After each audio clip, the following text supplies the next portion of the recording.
and to the republic for which it stands, one nation, under God, indivisible, with liberty and justice for all. Thank you.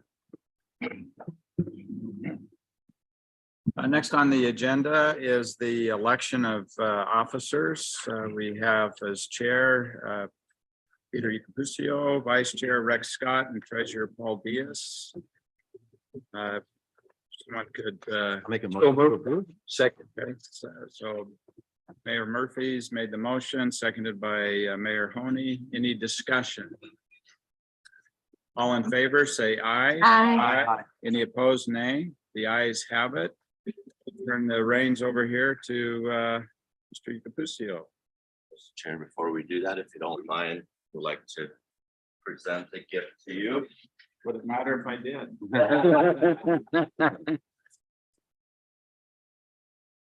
I want to thank you for serving and for serving, continue serving also here on PAG. Thank you, it's been an honor serving with you. Thank you, sir.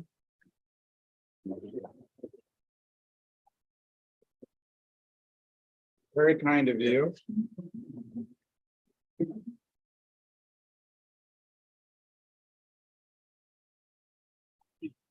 Bear with me a moment. It's very kind.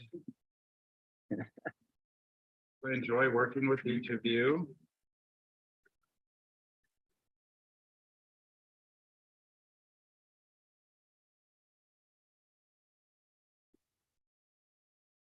Very nice. Yeah, nice.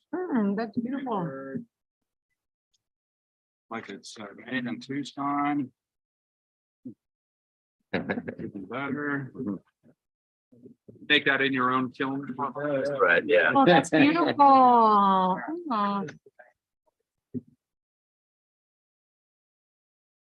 All right, Peter, it's all yours. Thank you, sir, for your submission. I'd like to call this meeting to order. Roll call, please. Jackie, just sit up and away. Jackie. Jackie, roll call, please.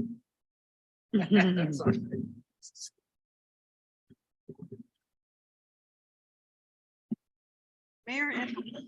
Here. Mayor Tom Murphy. Here. General Ted Maxwell.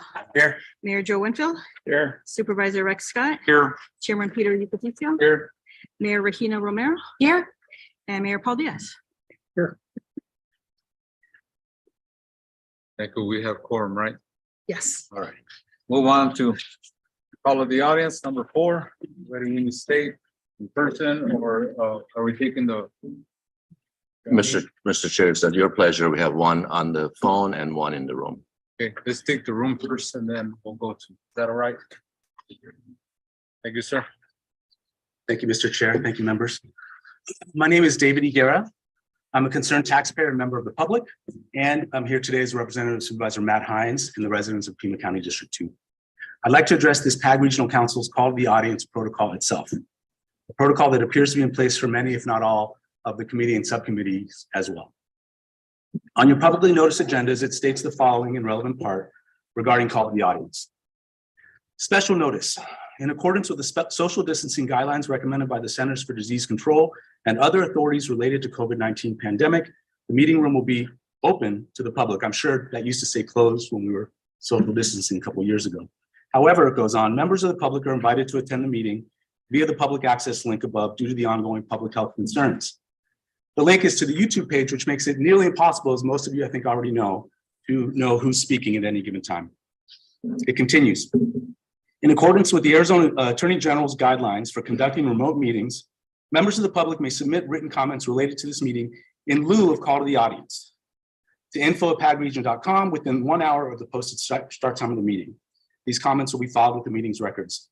So having our questions and concerns filed with the meeting's records or insufficiently summarized in some cases by PAG staff is a far cry from allowing members of the public to address you directly. It continues. Alternatively, a virtual call-in option subject to technological availability may be available for comments under the call to the audience item on the agenda. Interested members of the public should email info@pagregion.com or call 520-792-1093 at least 24 hours prior to the start of the meeting to confirm your interest in participating. And on the agenda itself, it states Speakers are limited to a 3-minute oral presentation telephonically, subject to technological availability, and may submit written comments. It goes on to say those wishing to address the council should follow the instructions above under special notice prior to the meeting to specify the topic to be addressed. So in conclusion, your written agenda materials make it sound like the public is not welcome to come and speak to you in person and address the body directly. In fact, it makes it sound like you haven't gotten your comments or questions in 24 hours in advance. You're probably not going to get heard at all. As many fellow citizens are fond of reminding the Pima County Board of Supervisors, as Supervisor Scott knows, every time they meet, you work for us. You're at 2 minutes. Please demand that staff make the necessary changes immediately for the regional council agenda, for the PAG or RTA board agenda, and for all PAG and RTA committees and subcommittee agendas as well, to welcome the public back into the process. Thank you. I believe we have a caller as well. Sorry, Mr. Chair, for not specifying this earlier. Speakers are limited to a 3-minute oral presentation and may submit written comments of any length for the council's files. Call to the audience is limited to 30 minutes. Individual council members may respond to criticism made by those individuals who have addressed the council. However, the council will not discuss or take any action on a matter raised during a call to the audience that is not already on the agenda. Having that said, we do have one caller on. Thank you, caller. You are now live with the PAG Regional Council. Please start your comment by stating your name for the record. After that, you'll have 3 minutes to address the PAG Regional Council. At the 2-minute mark, I'll politely cut in and request that you wrap up your comments. You may now proceed with your comment. Good afternoon. My name is Ruth Ryman. The comments I am about to share were written prior to the removal of the executive director's performance review from the agenda. I think my comments are still relevant. I am pleased to see that a performance evaluation tool for the PAG RTA executive director is being presented for discussion and review after years of delay. This review is especially important given the level of responsibility of the executive director and the amount of taxpayer money he controls. I do have 3 concerns that I hope the regional council will consider in their review. First of all, limiting the employee respondents to only direct reports will not provide an authentic representation or complete picture of the employee's views. I suggest that all employees are surveyed, and even former employees who left the organization in the last 12 months. Many PAG employees fear retaliation if they reply honestly to the survey. So the sample size must be large enough to hide the identity of any one employee. When all the employees are surveyed, the respondents will truly be anonymous, and the employees will feel more comfortable providing a true characterization of their work environment and PAG management. Second of all, who is going to administer the survey and compile the findings? I suggest that a third-party administrator, such as the employer's council, be chosen to write the survey, administer the survey, and report the results. I learned of the employer's council from the MPO in Colorado Springs. The employer's council conducts the executive director's 360 review in Colorado Springs, as well as doing the reviews for many other government entities. Employer's council fee is minimal, and they can complete the task in a matter of weeks. In addition, the respondents, the community, and especially the regional council can be confident that the findings will be unbiased, fair, and an accurate evaluation of the executive director's performance. Finally, please share the executive director's performance review with the public. The public may assume the worst if the final report is hidden and never shared with the public. I apologize for the interruption. You're at 2 minutes. In a matter of months, the RTA board will be sharing RTA Next with the voters of Pima County. It is important that the voters feel confident in the leadership of RTA when they consider the plan and their vote. How better to build that confidence than to share the executive director's review with the public? I hope the members of the regional council will end these unwarranted delays and finally answer the question: does Mr. Mobini build trust and consensus, forge collaborative partnerships, and lift all member jurisdictions together for a stronger region? Thank you for your time.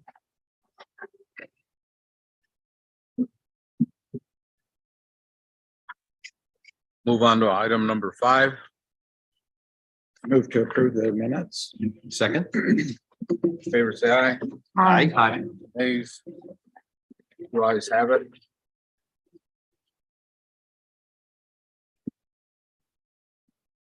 To item number 6, that agenda item for information. Mr. Chair, that's just for information. If anybody has any questions, we'll be happy to answer questions. No action is required. Thank you. Any questions on any of these? None, we move on to the next item, number 7. Mr. Ch- Yeah, David Mitchell's gonna present on this topic, and this is an action item. Good morning, Mr. Chair. Mr. Chair, if I may, on the consent agenda, I believe it's consent agenda highlights.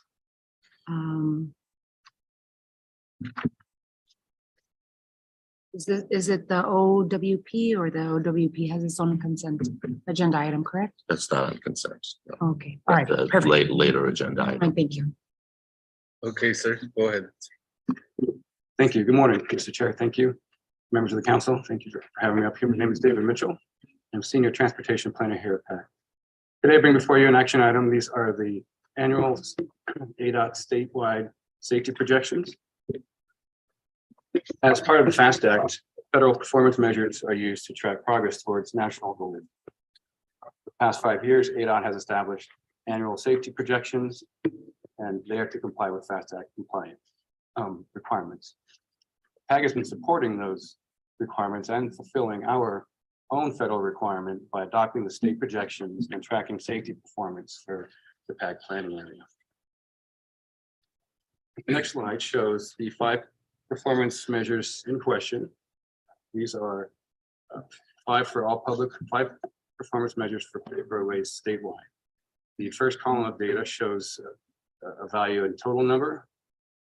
These are based on the past 5 years of data. And then with that same data set, ADOT has established a 5-year average for projection value, which is displayed there in the second column. These were adopted last year, and the next step is for us to review them and decide on the next step. So I will show you what those measures look like. This one is what statewide number of fatalities are showing. You can see there in red are the year-over-year totals, and in the green line graph, those are the 5-year rolling averages. The 2 columns in yellow, those are projected values based on the trends that we're seeing. And as you can see, these are horrible trends. This is where the state is going at the moment. The requirements for the state is to set reasonable and defensible projections, and they have taken a conservative approach and have established these for 2023. These are the total number of fatalities. The next slide shows the fatality rate. These figures are based on VMT, that's vehicle miles traveled. Statewide, we are driving more miles and we are seeing more deaths. This is what the trend looks like for the last 5 years. Again, with the same methodology. Next one is showing a number of serious injuries. These are the ones that would put people into long-term hospitalizations or to have long-term disabilities. These have been over time steadily decreasing, but as you can see over the last 3 years or so, they've kind of leveled out, and we're not seeing the same continued desired performance. Again, these are statewide figures. This is the rate of those serious injuries, again, based on VMT. We are seeing the desired trend. We want to continue to see drops in this statewide. And the 5th and final measure involves non-motorized users of our roadway network. These are your bicyclists and your pedestrians. These, as you can see, are very high and are near historic highs statewide. ADOT continues to see increases in some of these fatalities for the next year.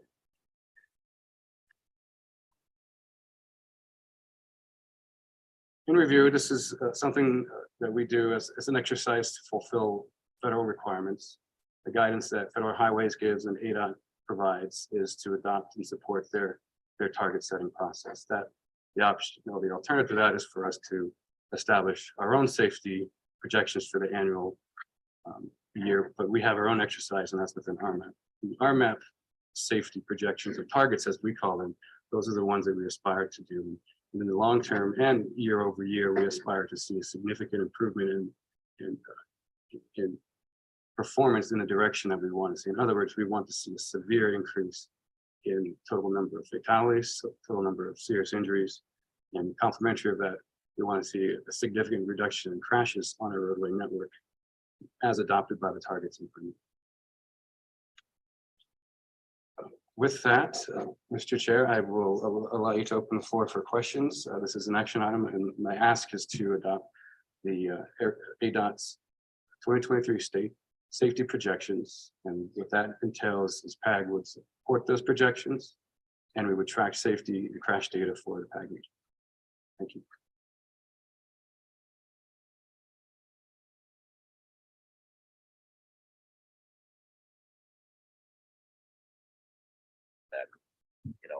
More people are dying as opposed to getting seriously injured. I mean, it's not a good trend, but has anybody looked at, the sort of the inverse of that? There's a lot of supporting research for theories that contribute to the increase in crashes in general. Distracted driving is one of those. But why are we seeing the reduction in or a slow improvement in serious injuries, but not the fatalities? There could be other factors such as the crashes are getting more severe. Speed, distracted driving contribute to those. Human error contribute to those because they defy the way that the roadway was engineered and designed. And then users of the network, whether it be pedestrians, cyclists, or automobile transit drivers, if the roadway is not used as intended or designed, then you have the open there. But there's a lot of arguments out there. Research PAG has data that can tell us where incidents are happening. We have data from the state. We just can't issue that. We can't tell you what's causing. We can allow a forum for it. We have this topic has been on the agenda multiple times this year and previous years. What do we do about safety? We're allowed to provide a forum for it. We can invite you to use the data that we acquire from ADOT to examine it, to find out not only where are these accidents happening, but why are they happening? What are the roadway characteristics? What are the driver behaviors that are contributing to this? Because the truth of it is it's not just a transportation problem, it's a community-wide problem. Not just transportation mobility is at the heart of a community. So is this issue. This is something that should be looked at from public safety, public health standpoint, from transportation, of course, and the way that we PAG are best suited to do that is to provide the forum our members to sit down and seriously prioritize it over matters of congestion, over matters of capacity improvement, over matters of transit. All of it has to be prioritized differently in order to find out what is happening in our region. Because we can tell you what's happening statewide and nationwide based on what we hear in the news and everything. But we don't know until our leaders of our community, it filters down all the way to the drivers, users of our roadway network, examine their behavior and examine the priorities. Thank you. Thank you. Any questions further? There are none, then I'll entertain a motion. Move to approve. Second. All in favor? Aye. Any nays? Next item number 8.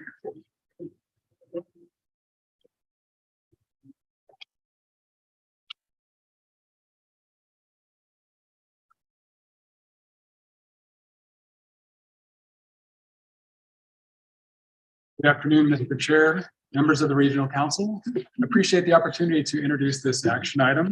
The Regional Council is asked to approve tip amendments 2022.050 and 2022.060 to the PAG FY 2022 through 2026 Transportation Improvement Program or TIP. TIP Amendment 2022.050 includes 12 items and is the outcome of programming discussions that originated with the TIP subcommittee. This included programming of state funds on ADAP projects and programming regional HERF 12-6 and state surface transportation block grant funds on RTA roadway element projects. With a modification to the version that the TPC approved on February 22nd, the Management Committee approved TIP Amendment 2022.050 at the March 8th meeting. A description of each of these 12 items is included in the memo, along with the tables showing the proposed amendments. TIP Amendment 2022.060, this is the second of the two, includes 2 items. Item A, TIP ID 10.18, Sunset I-10 to River, programs 1,385,000 of STBG funds and 716,000 of Highway Infrastructure Program funds, as outlined in the supplemental notice of funding availability in fiscal year 23. It also moves 2.5 million of local Tucson funds from fiscal year 24 to 2022 as requested by the project sponsor. Item B, TIP ID 30.16, I-10 Minot to Ruthroff, programs 1.4 million of State Highway User Revenue Fund 2.6 funds in fiscal year 2023. Please note that an amendment to TIP ID 84.06, Grant Road Railroad Underpass Reconstruction, was originally included in TIP Amendment 22.060. However, the TIP subcommittee has since made further adjustments to this project. These are reflected in the TIP Amendment 050 that I just described. On November 30th of 2022, the TIP subcommittee recommended deprogramming 2,509,000 of federal surface transportation block grant program funds in fiscal year 23 on project TIP ID 84.06, Grant Road Railroad Underpass Reconstruction. For the TIP policies and procedures, a supplemental notice of funding availability was released, and on December 14th, the PAG TPC approved a motion to recommend reprogramming the funds on TIP ID 10.18, I-10 Sunset to River Road. The Management Committee recommended approval of these 2 items on January 11th, 2023. Thank you, Mr. Chair. This concludes my remarks. I'd be happy to take questions on this action item. Any questions? Move to approve. All in favor, say aye. Aye. Nays, ayes have it. Thank you. Next. Thank you again, Mr. Chair, members of the Regional Council. I appreciate the opportunity to provide an update on the development process for the 2024 through 2028 Transportation Improvement Program, as well as sharing the draft project list. So as you all may recall, the TIP is a prioritized listing or a financial program of transportation projects developed and formally adopted by the Regional Council. PAG is the region's metropolitan planning organization. It covers a 5-year period, and per federal regulations, TIP must be updated at least every 4 years. Fiscal year 2022 through 2026 TIP was approved in May of 2021 and continues to be in effect until a new TIP is approved, which would be no later than May of 2025. I'd like to recap some of what was presented last fall because it's been some time, and this is a really important TIP development cycle. It's a unique cycle. So please bear with me as we walk through this together. So what we reported on last fall is that as we near the end of the current RTA plan, there is less flexibility to simply roll over funds to the next TIP. As a result, it is essential that up-to-date and reliable information on project costs and readiness informs TIP programming decisions in fiscal years 24 through 2026. If the RTA board is going to program any additional regional funds on RTA projects, we also want to make sure that the projects are ready to advance to avoid diverting those funds from other construction-ready projects. We also said last fall that we may recommend delaying of adoption of the new TIP to a later date until significant additional information is available regarding RTA next revenues and how to address funding of the delayed 2006 planned projects as approved to date by the RTA board. So since those updates, we've had multiple meetings of the Transportation Planning Committee, the TIP Subcommittee, and the Transit Working Group. A big focus has been on the draft RTA roadway element project list and making adjustments. So the focus was on the years 24, 25, and 26. And we asked for a review and update on project cost estimates as well as project readiness. So we shared a worksheet and we've received feedback on that from our member agencies. Thank you very much, everyone. Also received approval of a revenue projection table that helps guide how much funding is available for programming for surface transportation block grant funds and HERF funds. And we also reviewed and approved, the committee reviewed and approved an RTA roadway element project worksheet or list to program federal SDBG funds as well as state HERF 12-6 funds.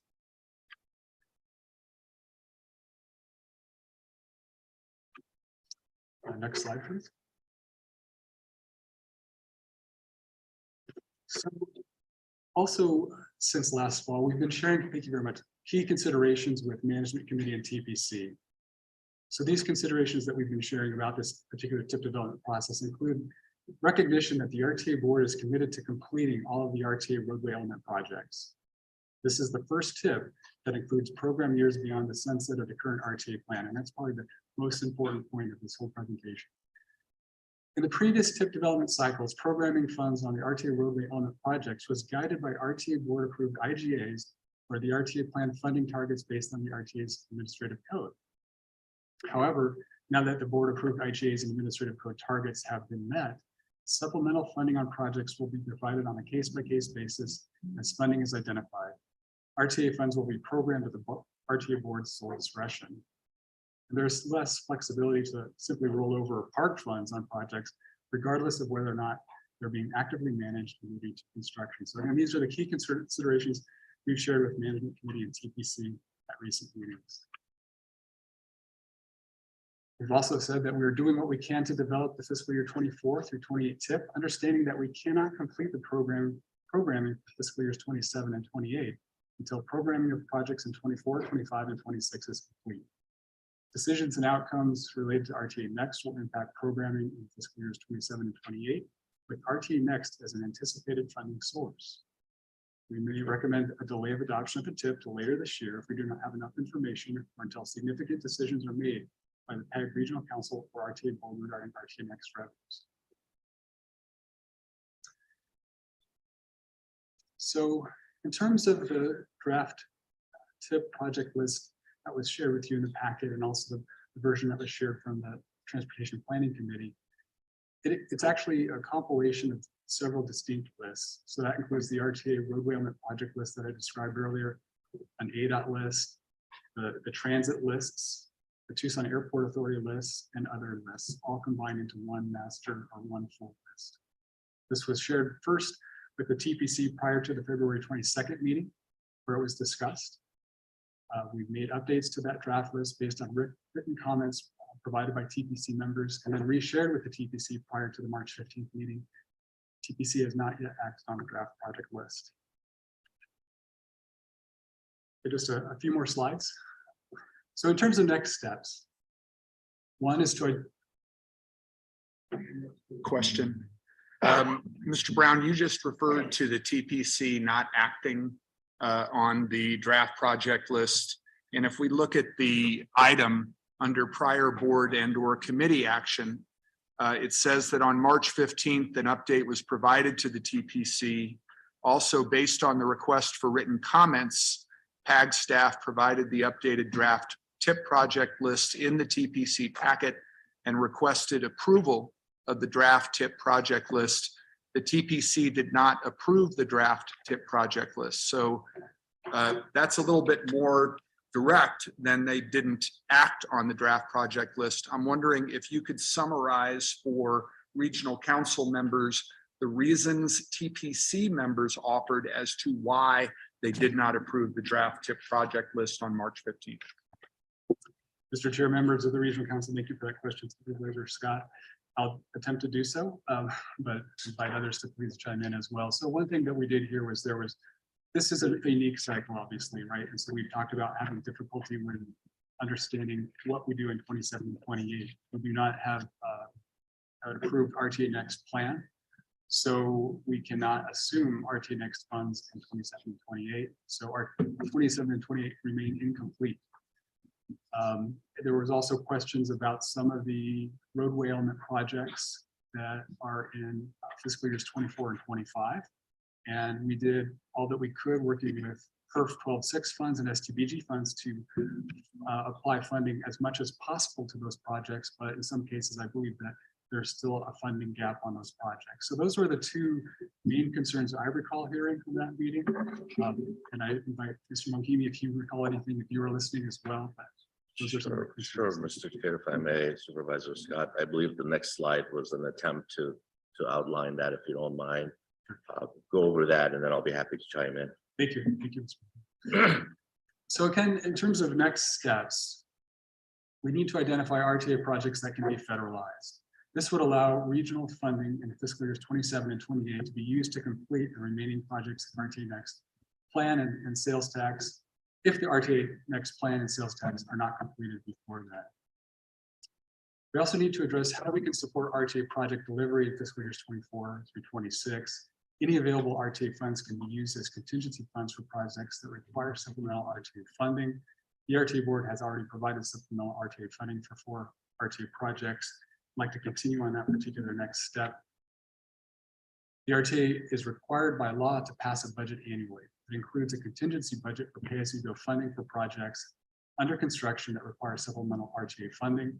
The RTA board must take this action first for any RTA funds to be considered by the PAG Regional Council as part of the TIP. The RTA is an independent taxing district, and the RTA board is the sole body authorized to budget RTA funds.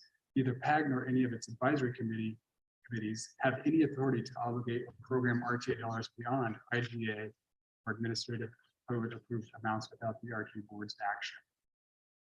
So until a new TIP is adopted, we can amend the current TIP as needed. And thank you very much for taking action on the previous item that actually did just that. So I have a question, if I may, Mr. Chair.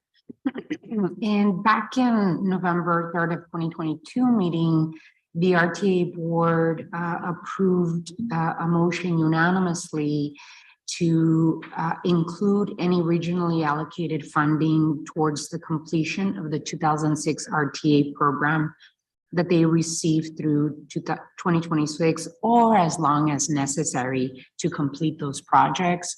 I don't see that noted in your presentation.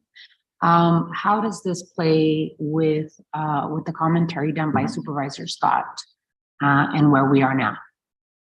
Yeah, thank you, Mr. Chair, members of the Regional Council, and Mayor Romero. Mr. McGee, would you like to? Yeah, say something I'd first? be happy to. Again, if you go back to the previous slide, I think that's again an attempt to one more, please, Mr. Chair. I apologize. So again, as you described, to identify additional non-RTA dollars, federal dollars become a good chunk of that. Currently, the remaining RTA projects, we have not identified which ones could be federalized. So that's one exercise we have to go through. So that's the first item. Once we identify which one of those projects could potentially be federalized, then we can program those federal dollars on those projects. But that's a process we have to go through the committee, have that conversation, discuss it with individual sponsors. Are they willing to federalize those projects? And if they are, then we can benefit from those federal dollars in 27, 28. PERF dollars are a little bit easier. So once you've fixed the federal dollar question, then the PERF dollars can actually provide the match and potentially additional funds. So I would put my finger on which projects can you federalize is the critical path issue. And if we can identify that, then the rest of it can follow. Has this conversation been had with the technical management committee? Yes, we've provided, actually, there's been email requests asking folks to identify which projects they can federalize. And so it's an ongoing conversation. One of the reasons it's taking a little bit longer, it's because federalizing a project is I think a tough decision to make. But if we want to benefit from those funds, as you mentioned, we need to identify which projects could be federalized. And I had this conversation with Supervisor Scott the other day that if we want to federalize a project, you want to know sooner than later because it takes time to be able to obligate those funds. So that's why it's a critical path question. I think it would be most appropriate and transparent to include the motion. If you go back a couple of slides, you talk about what has been discussed and key considerations shared. I think it would be most appropriate to include the motion that was unanimously approved by the RTA board to be able to consider these funds to finish all projects in the 2006 program, any projects that have been considered to delay or pause or move to a possible RTA next. I think it just shows the story of what we've been considering for the past 3 years. Mr. Chair. Piggybacking off of that, if we do federalize some of these programs, doesn't that nexus make that maybe some other additional funds could help finish other delayed projects by doing that? So going after those federal funds, at least the way I see it, would be very important because it could free up other sources of revenue that might be coming in to help finish those projects. Or am I off base on that? So, Mr. Chair, Mayor Murphy, if I may, the previous tip amendments basically did what you just described. We moved some projects around. There were projects that were federalized. We moved those around and added federal dollars to another project that could benefit from. So it's really a exercise in identifying which projects would most likely be able to be obligated and delivered to put those federal dollars there first. Right. Once you do that, you're correct. Then you kind of open up the field a little bit and identify, are there other possibilities of using HERF dollars? Right. And then we've talked about additional grants. If there are additional grant dollars that we can bring to the table, most likely, again, this is the kind of exercise that, do you want to federalize a project and you go after a federal even grant? So that's a decision to be made as well. So that's ongoing. Our partners are doing a great job of looking at it, but I tell you, it is a difficult decision to make to federalize a project that currently has no federal dollars on. So we got to go through that exercise. Right. And so my thought would be that's an ever-changing story, because are you federalizing? Are you not? Are these new grant opportunities that it'll take an MBA to figure out how to apply for them and when to get them? But it would be an ever-changing story, right? Yes. So as Mr. Chair, Mayor Murphy, as Jamie mentioned earlier, the only reason it's unique right now, it's because our RTA is sunsetting and we're trying to really cross the T's and dot the I's, at least in the first 3 years. Again, with the previous amendment, you did that. Right. I think we're good in 24, 25, 26. Now 27, 28, we have to go through the same exercise. Right. With all the unknowns out there, RTA next being the biggest one. Exactly. Exactly. There, and then we'll go. Mr. Chair, just to go back to my original question, because I think it's important that as a regional council, we have a full sense of what our jurisdictional professionals are struggling with on the TPC. They didn't approve the draft TIP project list. I understand that one of the reasons that they didn't is questions that they had about roadway element projects. How else would we summarize the reasons that they have for not approving the draft TIP project list at their March 15th meeting? Mr. Chair, Supervisor Scott, I think the only thing I can add to what Jamie described was needing more direction from the board, which we committed that we'll have that conversation with the board today. And the other part, which is non-RTA dollars, right? So we have ADOT projects that have no RTA dollars on. Those are relatively easy to make that decision. So in that list, and I would describe it as a 5-year list versus the actual TIP to be adopted. So there are two different things. The memo that I send out, and I'll be happy to share that again, is that the list itself, we can continue to work off the list. The list addresses non-RTA projects. What we need more time on is RTA projects, which goes back to the roadway element projects. And as I described, we can go after those federal dollars, plug those in.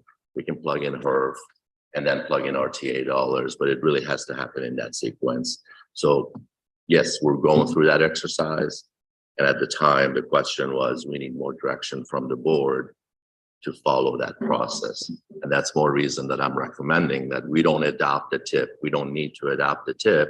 We'll continue to work with the committee to hopefully develop a list that everybody feels more comfortable with, including the roadway element projects that are RTA projects. And just a follow-up question that I thought of after listening to Mr. Mogini's explanation.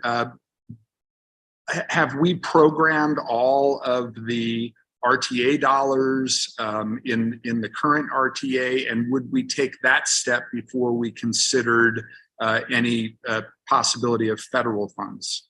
Sure, Mr. Chair, Supervisor Scott, Jamie touched on that as well. So we want to go after the hardest one, right? Federal dollars, let's figure that out first. It's almost like when you have a jar, you put the bigger rocks in there and then start pouring the sand. RTA dollars are flexible. You can put them anywhere you want, anytime you want. Those federal dollars are really the critical path. So let's put the larger box in the jar first, and then the smaller pebbles, and then the sand. The sand is RTA dollars. You have full control over that. You can put RTA dollars on any project anytime you wish to do as RTA board, not as PAG Regional Council, and we'll talk about that later. So that's why currently we're saying the RTA board will reserve that prerogative to program RTA dollars on projects on a pay-as-you-go basis when they are ready, when they need the money, instead of the phrase that Jamie used, instead of just parking those dollars. And now you have 5 projects that can move versus maybe having 3 projects move forward. So it gives the RTA board more flexibility. And I have to be careful. You all are RTA board as well, but for the sake of discussion, regional council has a certain authority over these dollars. RTA board has certain authorities over RTA dollars. So that's why they're different. So the sequencing, as you've laid it out, seems to make sense in this context, but it clearly isn't for the members of the TPC. So what else do we need to know about what they are grappling with when they don't move on approving the TIP project list? So you're correct. That's the right way to phrase that. Nobody felt comfortable to make a motion, so no motion was made. So no action was taken. But I would describe it the same way I did to you, and I'll ask our staff to do the same thing. Picture the jar, larger rocks first, then sand. If we go out of sequence, I'm sure you've all seen that presentation. If you pour the sand in first, then there's no room for the larger rocks. So we'll explain that again. I think it makes perfect sense from a programming perspective to make sure that you use the dollars that you're going to lose. Federal dollars, if we don't program those, if we don't use them, we will lose them on an annual basis. So that's why it's a critical path. So I'll be happy to provide more details. I'll put it in an email for our TPC committee members, make sure our staff can describe that. But my recommendation to you is to do exactly that. Identify which projects you can federalize, then program HERF, then maintain flexibility for RTA board to pepper in RTA dollars when you need it for pay-as-you-go approach. And you're anticipating that at their next meeting, they would approve the project list, given the additional information you're going to provide to them? I hope so. But again, if you recall, on that list, you have non-RTA items that we want to make sure that those non-RTA items are at least on the list. You're not adopting them yet, but at least for those agencies that are relying on those non-RTA dollars, they can move forward. ADOT is a perfect example. ADOT has a separate 5-year plan, and Jerome Maxwell is going to have to explain to them what we're doing. ADOT has a separate 5-year plan, and we don't want to have a hole in the ADOT plan. So we want to have our 5-year list to match the ADOT list. They can move forward. We don't have to impact what they're doing, but our list can inform the ADOT list. Just because the TPC, and thank you, Mr. Chair, for indulging all these questions, just because the TPC is clearly at a point of decision, if we as a regional council could be copied on the communication that you send to them prior to their next meeting, so that we know the information that they're going to be Mr. Chair, that they're going to be able to weigh. Yeah, Mr. Chair, Supervisor Scott, be happy to. At your encouragement, we are trying to over communicate as much as possible, and we'll continue to do that. again, I think in this case, it's kind of getting the reassurances from the regional council that it's okay to take the extra time. There is no rush. We have time. So I ask you to acknowledge that it's okay to take the extra time. I also ask you to acknowledge that follow that path. Plug in federal dollars, plug in HERF, and then allow the RTA board to decide what to do on a pay-as-you-go approach. That's really the only way I know how to really get projects delivered. As Jamie said, if we start parking dollars in 26, you may have projects in 24 that are ready to go and don't have funding. And I would highly recommend for our RTA board to maintain that flexibility and allocate funds on projects that are ready to go, shovel ready, construction ready. Thank you, Mr. Chair. Thank you, Ms. Marshall. Mr. Chair, thank you. Executive Director, you give me some idea on a couple of questions I've got to follow up. The first one is, so you said until they get more guidance from this board. So it sounds to me like you just explained that our guidance is just to let them know we authorize them taking more time, or is there any specific guidance that is going to be asked of us to discuss to give to them? Mr. Chair, General Maxwell, it's the three things I just described: more time, focus on federal dollars, focus on HERF, and then allow the RTA board to come back and finish the puzzle. Okay, thank you for that explanation. And Mr. Chair and Executive Director, you mentioned grants, and I'll tell you, I will pound on grants every day. The legislature's just authorized, or has authorized last year $50 million, I believe, for the next foreseeable future. But of course, they've got a budget they have to approve every year. There's $50 million that the ADOT board has started granting. Last board meeting, Duncan, San Luis, and Parker all got funds, significant funds to go towards either their grant application, their matching dollars, or other things.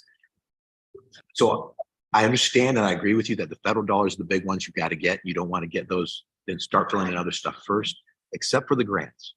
Because I think the opportunity is there to go out for some grants. I'm not an expert on grants. I can't tell you where I think these apply, but what I do want to make sure is that PAG has an active program, because the smart funds that are available to us to help in either the grant application process or the matching funds, there is additional funding out there, and funding will be the shortfall on infrastructure investment as long as we're all alive, because that is going to be the why RTA Next is so important and why the other things are so important. So can you give us an update on what action PAG or it's PAG is taking on pursuing and exploring potential grants out there? Because I've not seen or heard of any. Be happy to, Mr. Chair, General Maxwell. So it depends on the grant and who's eligible to apply. Most grants that we see these days, it's either the city or the county or the state that are eligible to apply. And we work closely with our partners, especially recently with the earmarks. We work closely with them to help them to demonstrate that these projects are of regional importance. They are in the regional long-range plan. In some cases, they are in our 5-year program. And typically there's usually a support letter from me identifying the project as a regionally significant project based on previous actions of this body. And the lead agencies obviously take the lead. They submit the application. I'm always here and answer questions to any congressional delegates. And typically we get calls, and we are always advocating and supporting those applications. So that's one part. And the other part is the unofficial part. Hey, grant's coming up. It's due next month. Have you seen it? What do you think? Are you going after it?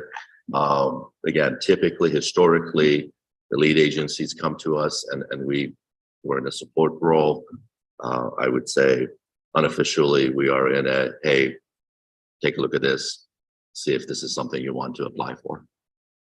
Appreciate that. And I do ask that you really stay on top of the grant opportunities and see what's out there, especially since we know the projects that right now are in the event RTA does not pass, that are still going to be looking for funding. We don't want to miss opportunities potentially to put those back in the situation we can get funding from elsewhere as well. And I'm sure Yeah, what you meant when you said earmarks was member designated project. Well, Mr. Chair, I was gonna use a different term, but I didn't. Thank you. Mayor Romero, then we'll go to. Yes, Mr. Chair, I want to go back to what Supervisor Scott talked about, that TPC did not recommend approval of the draft project list, and that PAG staff moved along. So I want to go back to that because one of the reasons why I brought earlier that this board agreed unanimously to look for any funds regionally allocated to complete the RTA program, being a jurisdiction that has at least 4 projects that were moved forward to find funding either through RTA Next or any other regional funding. It concerns us. And so I want to know, you've explained a couple of times that you want to get some federal funds and then HERF and then RTA. Explain that to me. Did you decide on that method, or was it decided by the TMC and TPC together? Who decided on that, on doing that? Sure, be happy to, Mr. Chair, Mayor Romero.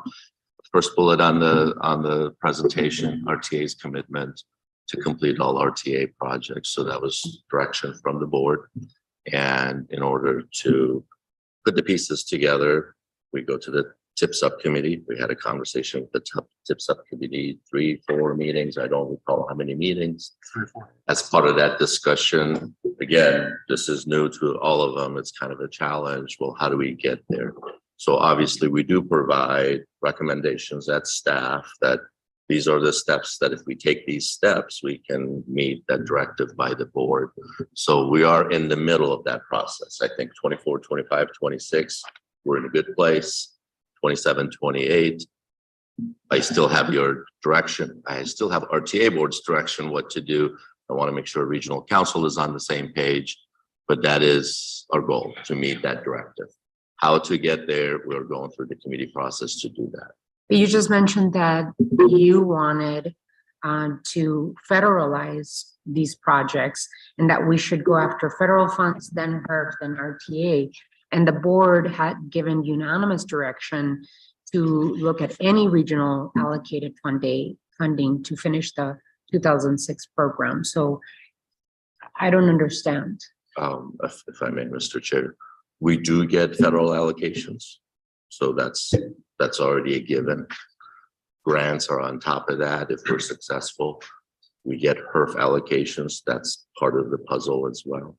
So that's our typical program. Typically, we go through that and plug in those dollars. In order to meet the RTA board's directive in 27, 28, I am outlining the critical path would be allocating federal dollars to RTA projects, but we do not have any federal projects.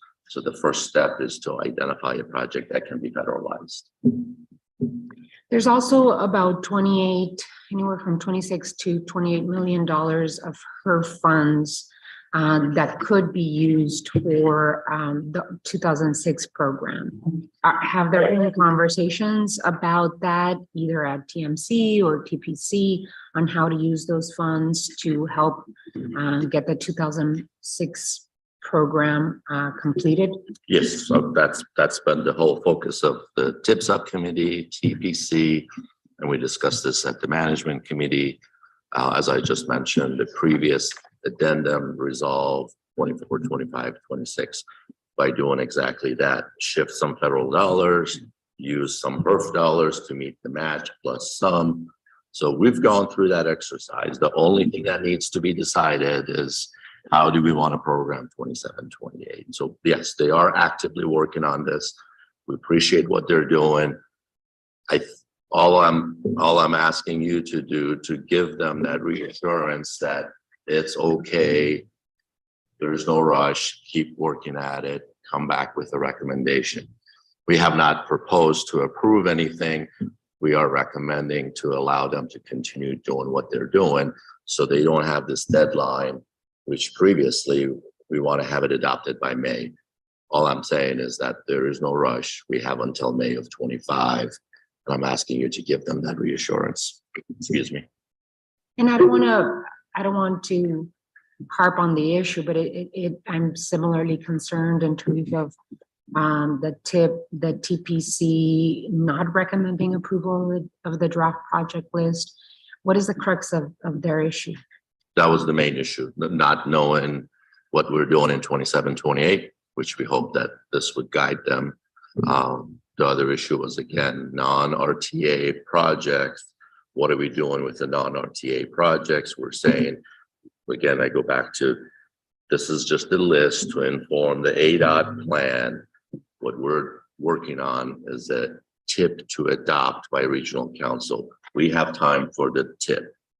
The list, if you're good with it, let's keep using the list to inform other non-RTA. It seems like projects. the project list was the crux of the problem, that the TPC did not Because 27 and- recommend approval of the list. yes, because 27 and 28 is still unresolved. And we're not voting on this today, are we? No, this is for your information and direction. And again, So I would say that direction, it sounds that there's concern over what the TPC perceives as an issue, being the project list. So I would say that you keep working with them to make sure that all jurisdictions have a voice in terms of putting that list together.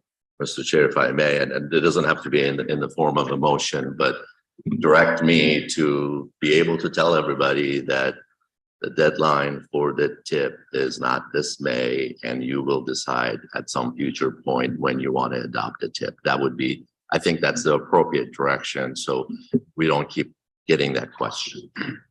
Mr. Chair. Murphy was first and Mr. Maxwell. And then Well, I just, one to piggyback off of Maxwell's earlier question about grants.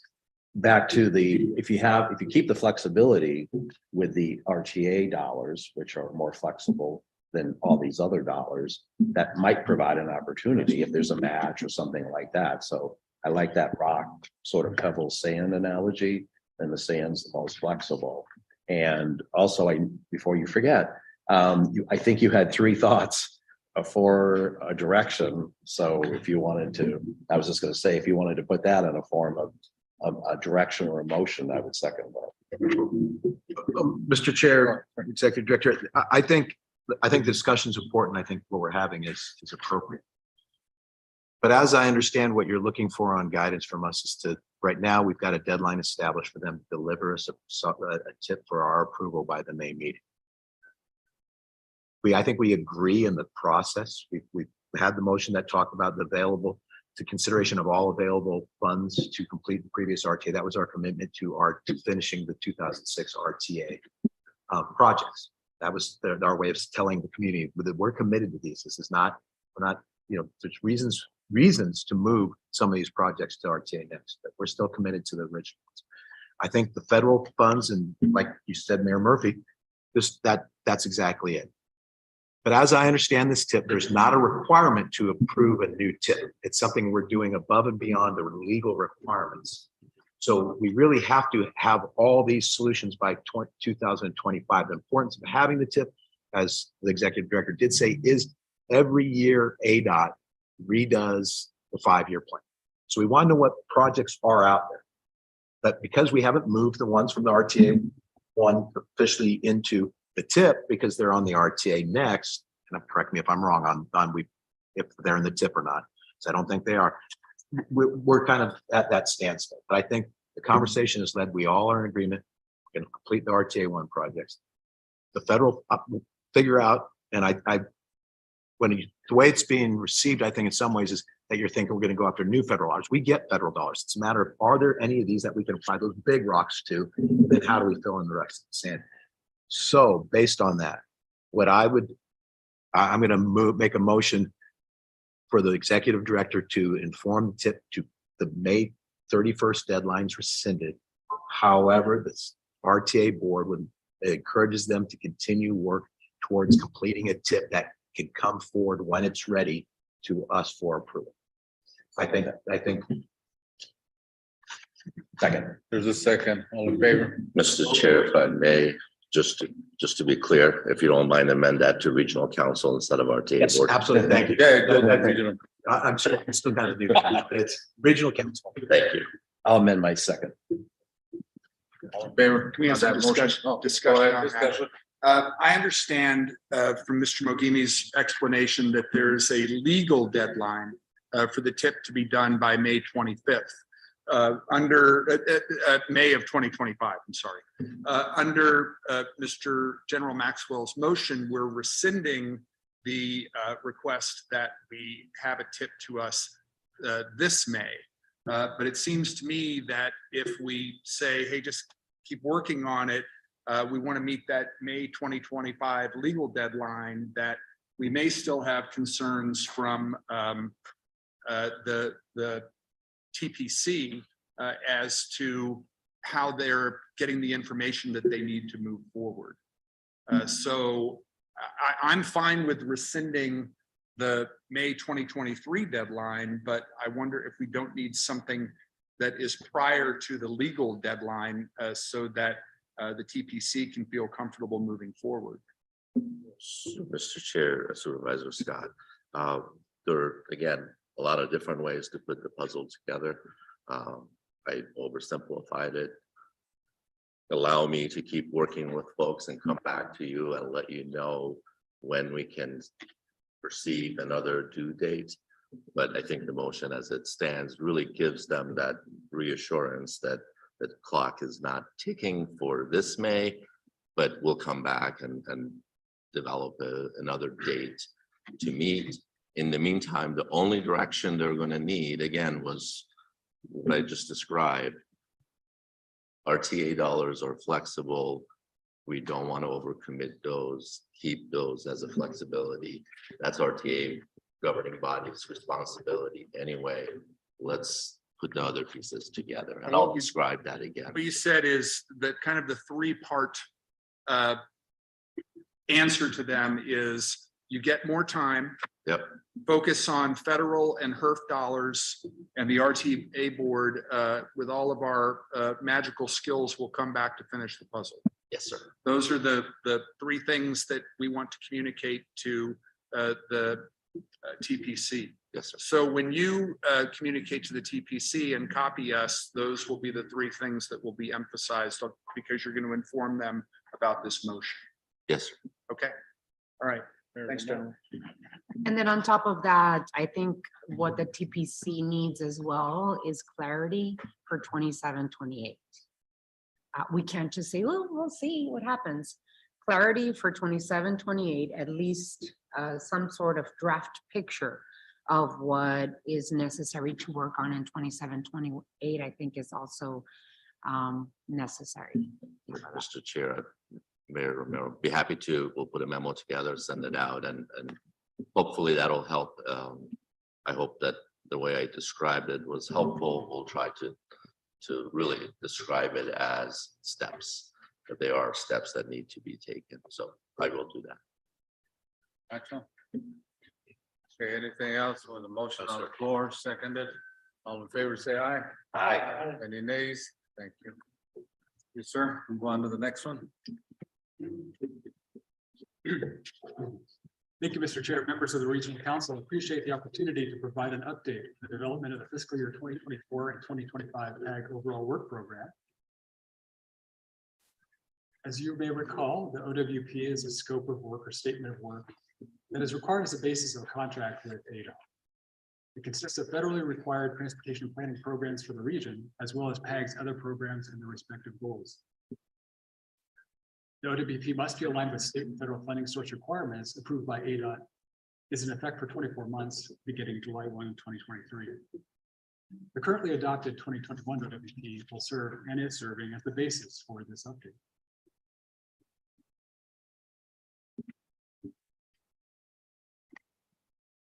In terms of updates to committees, as you may recall, we provided an initial overview to the Regional Council on November 3rd.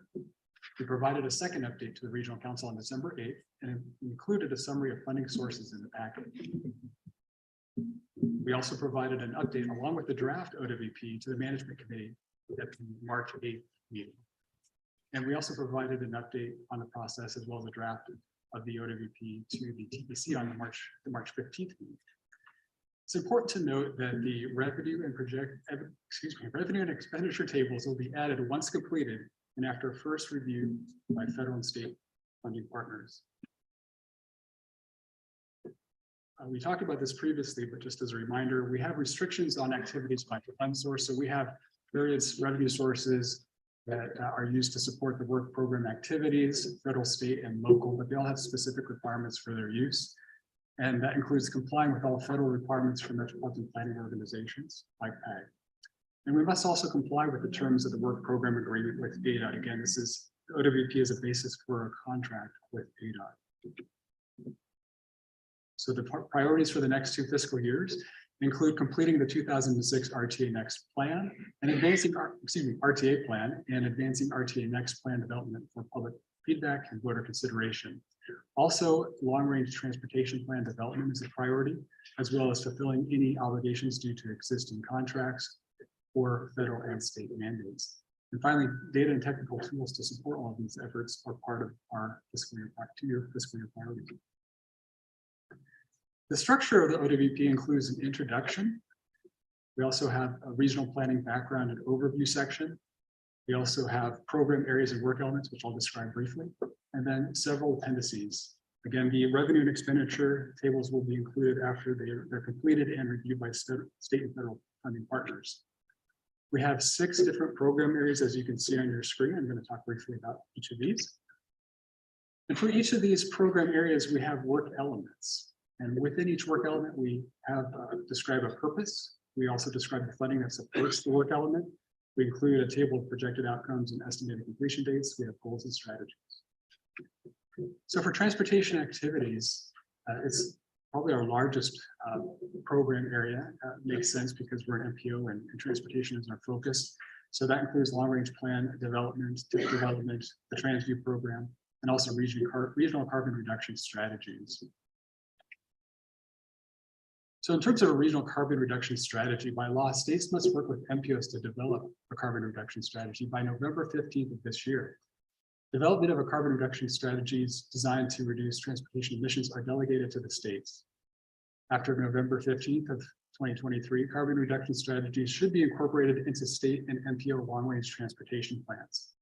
Eligible activities, for example, include transportation system performance data collection and analysis, household travel survey, strategies to increase vehicle occupancy rates or otherwise reduce demand for roads, transportation alternatives planning, and advanced transportation management technologies. In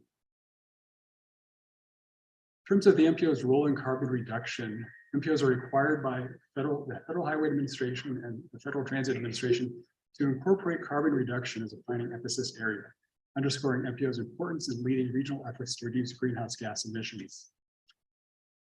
MPOs play a key role in engaging the public and building support for state and regional carbon reduction strategies as part of PAG's RMAP development, for example. And MPOs have a comprehensive understanding of the regional transportation system and travel behavior. And finally, MPOs have access to planning, funding, and resources that can support these strategies. So moving on to the next program area, that's integrated planning and smart region. That's largely unchanged from the current OWP, maintaining almost all the existing outcomes. The work elements include regional integrated watershed planning, regional air quality planning, and regional economic vitality. So we're going to continue our air quality conformity modeling for the TIP and the RMAP, greenhouse gas inventory and report, for example, as part of that program area. Other programs and services, again, this is largely unchanged. It includes several different work elements, as you see on your screen. In terms of the regional orca photo collection, we'd like to add feature extraction, which is going to use AI to detect physical characteristics of within the imagery, including sidewalks, bike lanes, and pathways that will inform transportation alternatives planning. And then regional modeling, we'd like to conduct the first household travel survey since about 2008. We'd also like to develop a dynamic traffic assignment model and also use an exploratory planning tool for uncertain scenarios, because we know we've got electric vehicle adoption is going to affect route choice and travel behavior in our region. Automated vehicles is another one. Another program area, RTA support, that's going to be consistent with the current OWP, supporting implementation of RTA projects and continuing the Main Street Business Assistance Program. Pass-through partnerships, the Transportation Art by Youth program will continue. The pavement management program, we do, that one is in transition. We do need a new contractor for that project. The city's A-Rain van has been retired, so that's under exploration at this time. Administration, that's largely unchanged. That includes, of course, human resources, finance, accounting, and communications. And then in terms of next steps, comments on the draft packet were due end of business day yesterday. We like to share the final draft with federal and state funding partners for review and comments, and then finalize that draft for regional council, final review and approval of the scope of the contract in May of this year. And with that, that concludes my remarks. Happy to take questions. Thank you.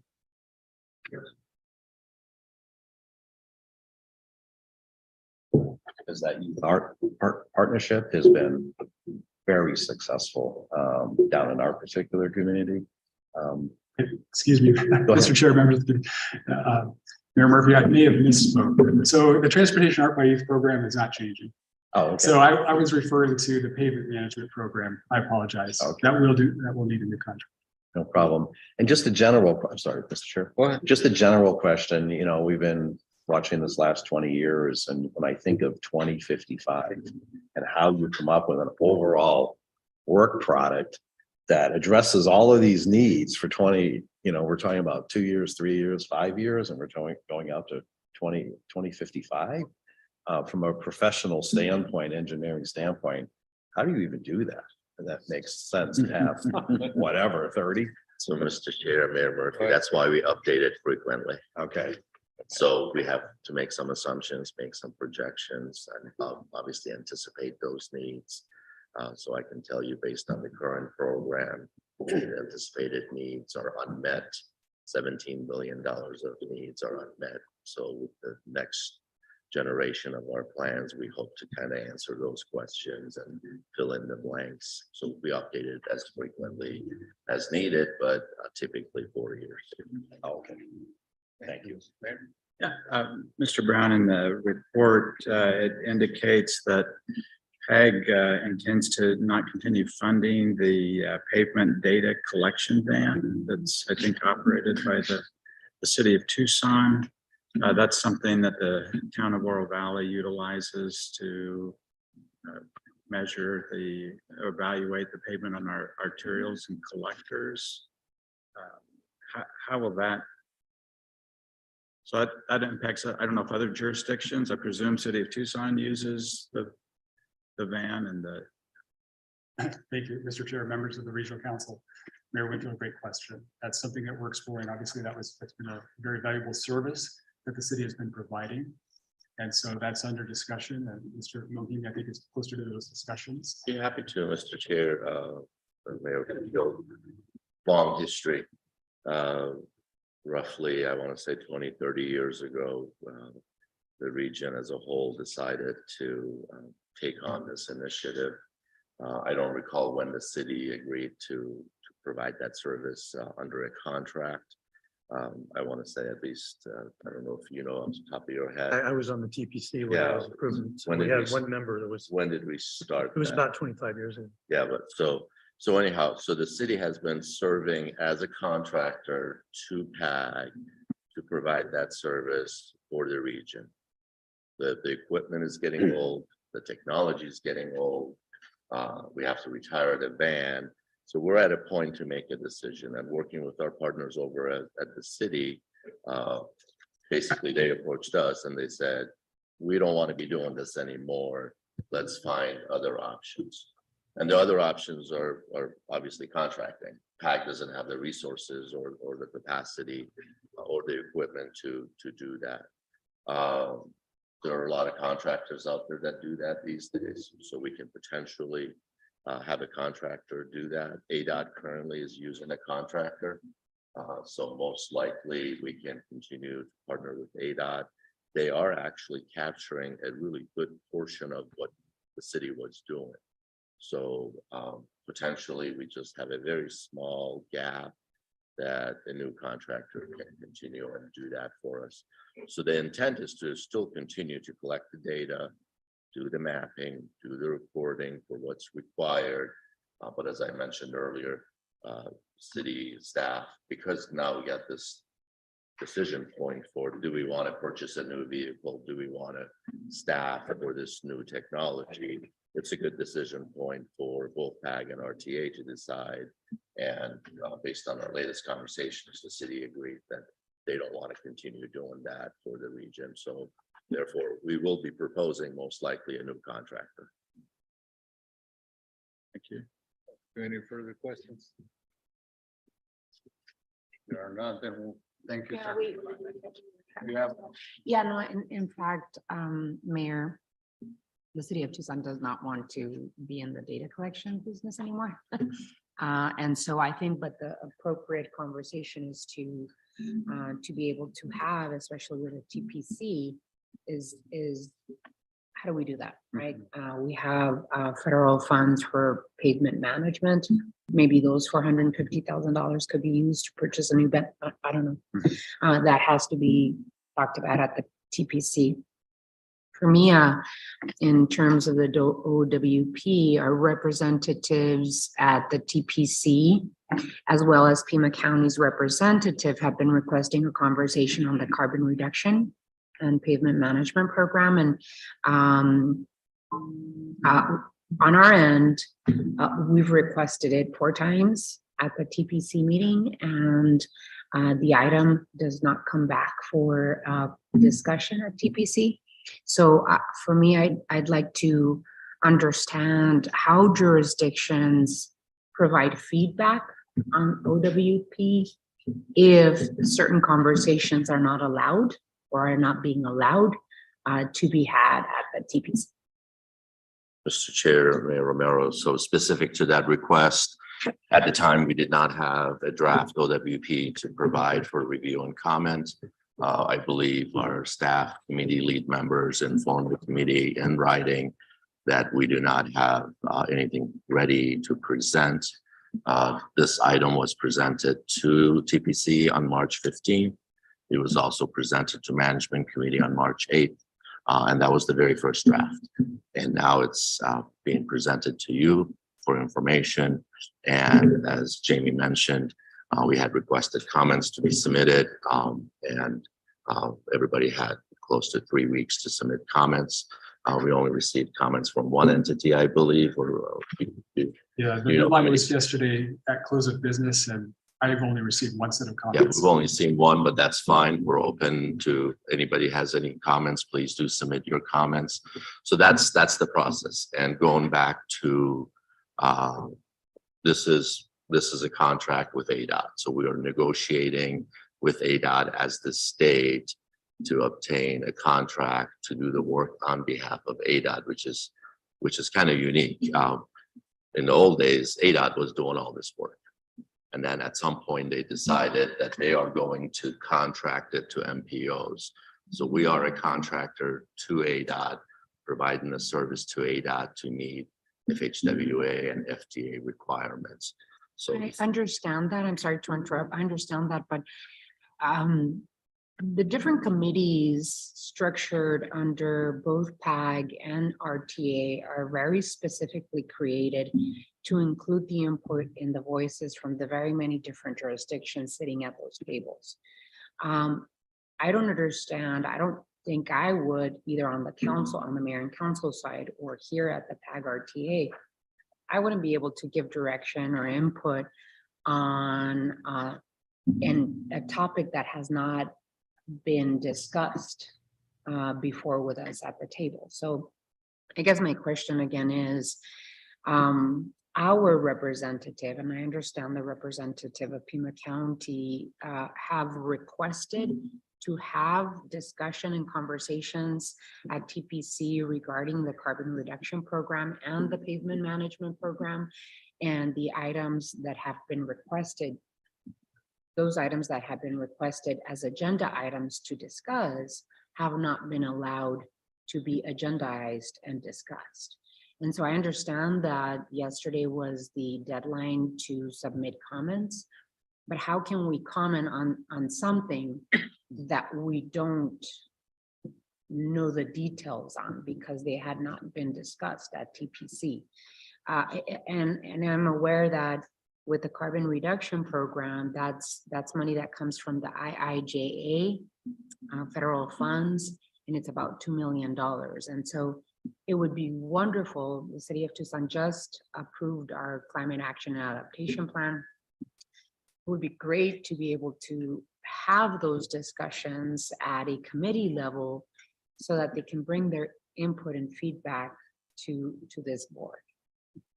Mr. Chair, Mayor Romero. So again, as I mentioned, at the time, we did not have the draft ready. When the draft was ready, it was on the agenda at the March 15th meeting of the TPC to discuss. Management committee also discussed it at March 8th.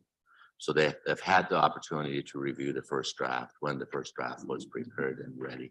We did not have a draft before that. We did not have a document ready to present. And they were notified in writing that we are not prepared to present until we have a draft. Going back to the carbon reduction program, there is a memo in your packet describing the opportunity to have a regional program, a very robust regional program to be able to collect data. It's almost similar to the haven management discussion, right? Collect data, analyze it, map it, come up with some initiatives to move forward. The law, when it was passed, allowed 2 years. So we have until November 15th of 2023 to work with the state. And the state is the lead agency on that. The funds are going to the state. The state by law is required to work with the MPOs. And by November 2023, they are going to develop a plan. Once the plan is developed by the state, then we can actually have initiatives that would feed into the state document. And as I outlined in my memo, they have to be tied to the long range plan, to the 30-year plan. So it has to be tied to the 30-year plan. Anything we do has to be consistent with the state plan. We do not have a state plan just yet. We will in November. In the meantime, what's eligible, and those are the things that we've been communicating with ADOT. Since you don't have a plan yet, what's eligible? And they've been providing that guideline to us, what's eligible. The challenge again, and we've talked about this previously, every time there's a new federal law or even a federal source of money, it takes 2, 3, 4 years sometimes for us to even get the guidelines from the federal government, from the agencies, how to utilize those dollars. Fortunately, this time they actually had a deadline. The deadline is November of 23. Sometimes I don't have a deadline. It takes 4 or 5 years before you get guidelines from the agencies. So we're optimistic. We're working with ADOT to help them meet their deadline of November 23. Once they have a plan, we are obligated to comply with the state plan. At that point, then we can continue to have the conversation. What else can we do to comply with their plan? But we've had this conversation with them and they're adamant that you got to wait for our plan first. So in the meantime, make sure you only do things that are eligible. After November 23rd, we might come back and say, this is what the state wants to do. And then we can have that conversation at that time. Thank you, Mr. Chair. I want to follow up not just on Mayor Romero's question, but also on a conversation that I had with the executive director yesterday when we had our agenda review meeting. And by the way, I appreciate that you do that for all of us, Mr. Mogimi. If you look at the very first page of this 68-page draft document, near the middle, it says, collaboration with PAG member agencies, community stakeholders, members of the public, and other interested parties allow a sharing of data and resources that serve to benefit regional decision-making for better policy programs and plans in the areas of transportation, air quality, water management, and economic vitality. Now, when we talked yesterday, you said that comments were due on the draft by March 23rd, March 22nd, before March 23rd. But that staff welcomed comments from all of the jurisdictions and their staffs after that date. Yes. after that date. And the OWP is not coming to us until our May meeting. Correct.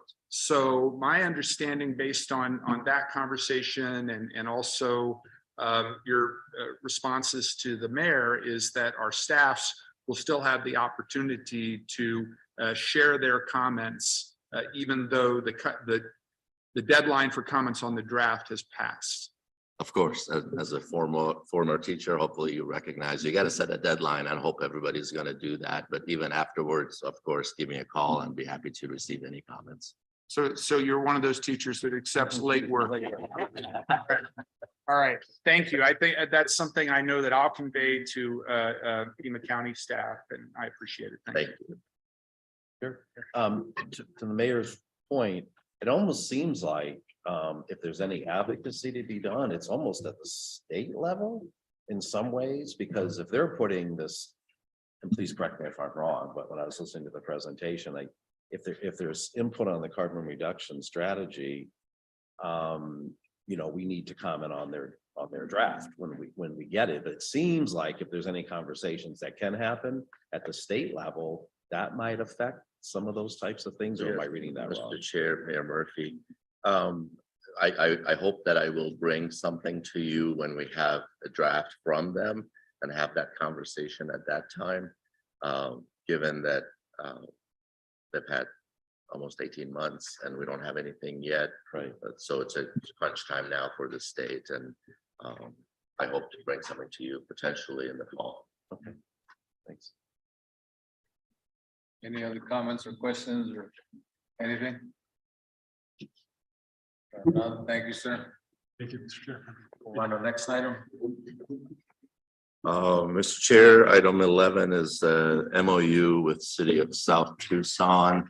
I want to thank Mayor Diaz for his leadership. He reached out to us and requested to see if there's an opportunity for PAG to provide project management assistance on multiple projects that are in the current TIP. I believe there's about 5 projects in the current TIP that are funded through either PAG or RTA. And again, I want to thank him for reaching out. Obviously, our goal is to finish all RTA projects, and with your approval, PAG will be able to provide project management assistance on those projects so we can deliver those projects. So the request is to approve the MOU, and City of South Tucson acted on the MOU recently, and they approved it as well. Right, it was a unanimous vote, so I really appreciate that. And it was very important because it's on 10th Avenue between 26th and of course South Avenue, and that's kind of the gateway to South Avenue. So it's gonna help a lot for us, the residents and all that, going through there, because it really is a traffic problem, because sometimes the 1 or 2 cars doing 90 miles an hour because it's clear. So we hopefully will slow them down. Thank you. Thank you. Any comments? I was just gonna make a motion to approve the Well, request. you beat me to it. I'll be your second. We have motions. There's a second then. Yes. All in favor, say aye. Aye. Any nays? Thank you. Have it. Next item, number 12, all in favor of returning, say aye. Aye. Any nays? I'll say nay. You'll say nay? Oh, no. I'm just kidding. Ayes have it. Thank you. You're still the chair of the RTA. Yes, I am. We're gonna call the order of the next meeting. RTA. Before we do that, we're gonna move on. Mr. Chair, if you're, Roll call, do we do roll call? Let's do say it if you like, we can do a roll call just for the record. for the record. Mayor Ed Honey, Here. Mayor Tom Murphy, Here. General Ted Maxwell, Here. Mayor Joe Winfield, Here. Supervisor Rex Scott, Here. Chairman Peter Yucapizio, Here. Mayor Regina Romero, Here. and Mayor Paul Diaz. Here. We're gonna go now to item number 2, the election of officers, and we have The offices going to Chair, Mr. Honey, Vice Chair, Mr. Maxwell, and second Vice Chair, Mr. Valencia.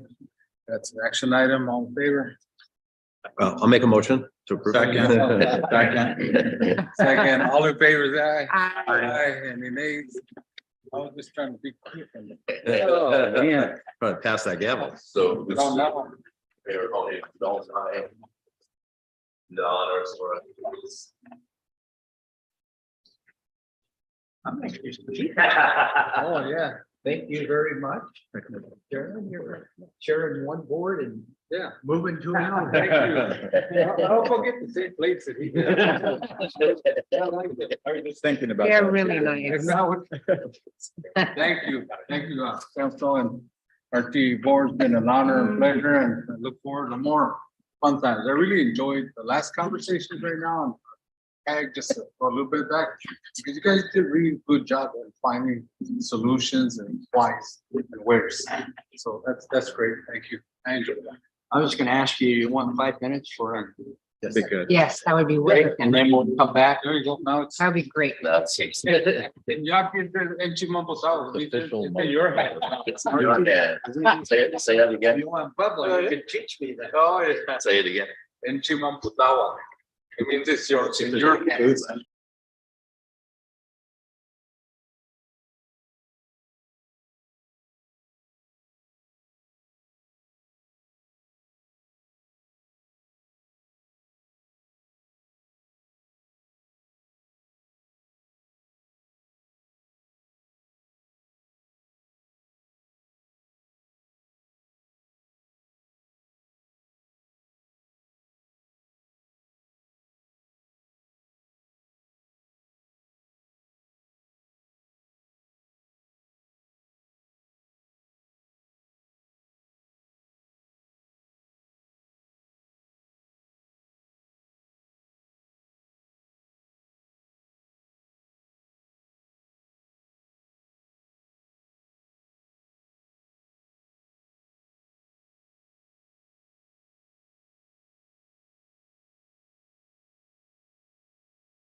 Yes, sir. If we had Supervisor Scott. Sorry, Mr. Chair. All right, everybody, I think everybody's back now, so we'll go ahead and move on to item. Oh, thank you. Call to the audience. Yes, thank you, Mr. Chair. Speakers are limited to 3-minute oral presentation and may submit written comments of any length for the board's file. Call to the audience is limited to 30 minutes. Individual board members may respond to criticism made by those individuals who have addressed the board. However, the board will not discuss or take action on a matter raised during a call to the audience that is not already on the agenda. We have 2 in-person speakers. Speakers, please start your comment by stating your name for the record.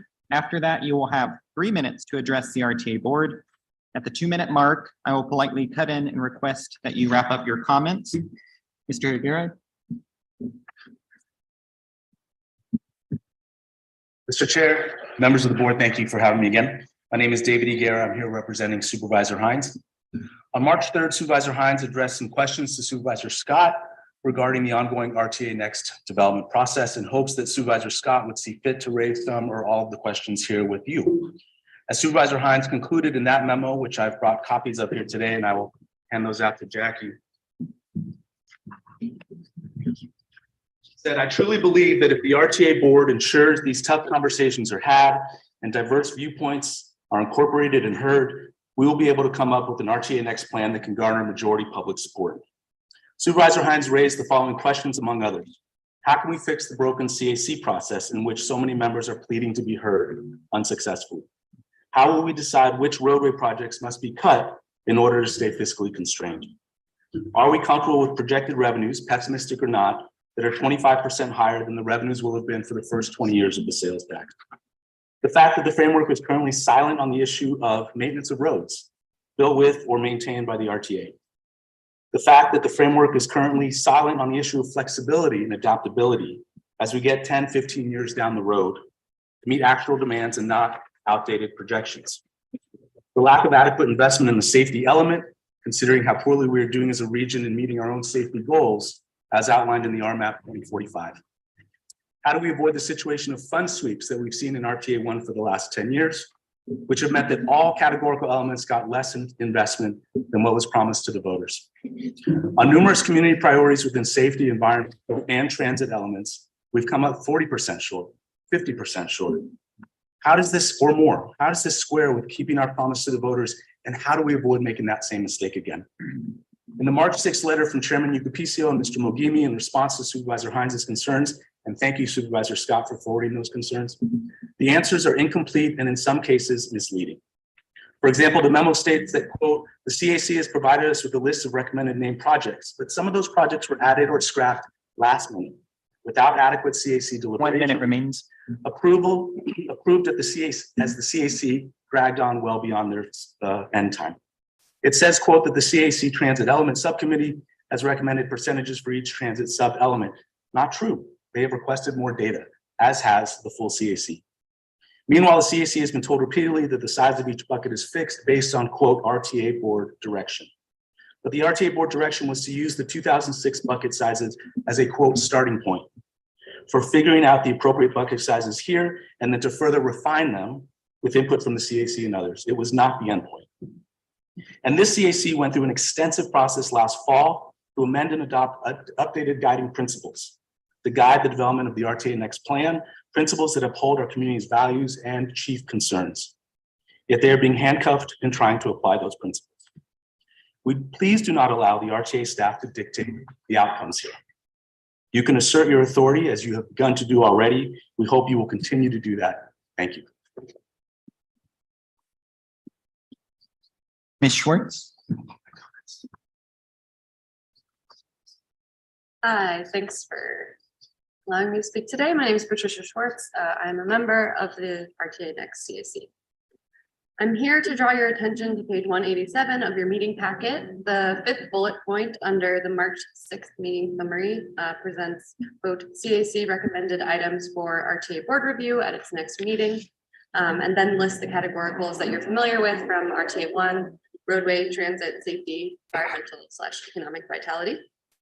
The CAC has not made such a recommendation, although there is no summary of the CAC's most recent meeting on March 20th. In this section, the committee voted against approving these sub-elements as they are written and rejected the allocation numbers shown in the meeting materials. I'm not sure why our most recent meeting summary has been omitted or why the presented information is not reflective of the conversations the CAC has been having around sub-element categories, but I had to take time out of my workday to come here and ensure that this board does not think the CAC has improved these allocations or is ready to move forward on this issue. While I'm here, I'll provide an update. I don't feel that the CAC has been given the chance for open and unimpeded discussion about how we would like these elements to be arranged, despite this board's directions to the committee and RTA staff that it should. We've tried for months to have big picture conversations relating to our committee's guiding principles and how we think money should be allocated to reflect the concerns of residents of this region, including and especially safety on our roads and climate change. The CAC exists to convey the priorities of residents into an RTA Next plan, and I'm concerned that our conversations, the substance of our conversations, is not reflected in the materials presented to this board. This is one of many impediments to the incorporation of resident input into the RTA Next plan that I've seen during my tenure on the CAC and can only interpret as obstructionist. 1 minute remains. At this point, I've had to ask, what is the purpose of the CAC if the outcome of the RTA Next package cannot be changed? Thank you. We have one more speaker, Ms. Okren.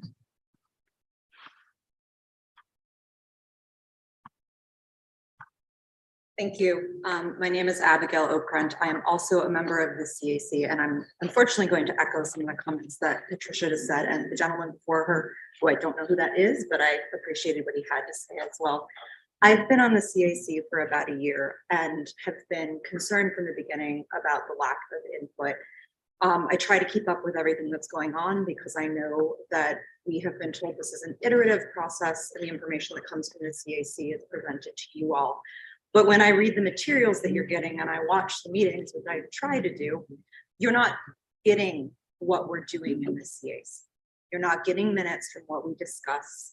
You're not getting that there has been pushback on how the buckets are allocated, how the elements are grouped. That for the last, I think, 3 or 4 meetings, we have brought up environment and economic development as a single category. And at every single meeting, there has been pushback from multiple CAC members that these need to be separated. We've asked for more conversation. None of this information has ever been presented to you all. I don't know how to get this information through to the board. I am deeply concerned that the CAC is being used as a rubber stamping body. I do not believe that any of our very robust conversations, and I want to make it clear that I think the CAC is a very diverse body, and that I think that there is a lot of respect on the CAC from the different members, different ages, different geographic regions. I think we've had really productive conversations. I think that our guiding principles are really wonderful and far-reaching, and we never hear about them again. And no conversations that we have ever make it to you all. I don't believe they're going to make it into a final plan. And I don't believe that this is just a technical issue or a problem in terms of process. This is a regional plan that's going to affect us for years beyond even the next plan. 1 minute remains. So I don't know what to ask you all, but I'm deeply concerned that the CAC is being used as a cover. And I would ask that you possibly pay more attention to us or give us more of a chance to actually have input. Thank you. Mr. Chair, we have no more speakers at this time. Thank you. We'll move on to approval of the December RTA board meeting. I move to approve. Second. Moved and seconded. All in favor? Aye. Vote carries unanimously. Move to item 5. Consent items. Anybody have any questions on any of them? Board questions? Mr. Chair, that's just more information, no action. Well, we don't have to.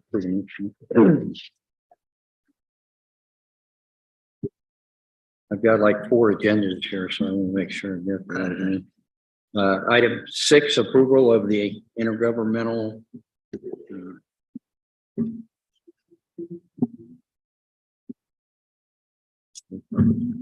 Anyway, item 6, Mr. Ellis. Good afternoon, Mr. Chair, members of the board. Good to be here and good to see all of you. This next item includes 3 intergovernmental agreements that we're presenting for your approval. The first one is 2023-001, which is an IGA between the RTA and Pima County, provide additional federal funds for the Sunset Road project based on the contract amount awarded by ADOT. 2023-002, IGA between the RTA and the city of Tucson, providing RTA funding to develop the DCR for First Avenue from Grant to River in accordance with the direction that had been provided from the board at the last meeting, utilizing a corridor planning process to determine the most appropriate lane configuration and also maximizing the amount of work product that had been performed to date. City of Tucson has recently taken action on this by approving the DCR and corridor planning process for the 4-lane section only.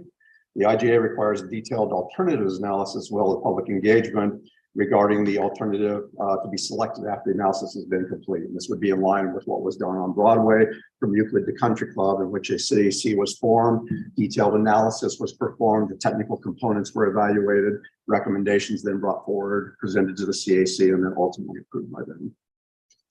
Third item is 2023-003, which is another IGA between the RTA and the city of Tucson for the Saguaro, as well as the Copper Flower Bike Boulevard projects.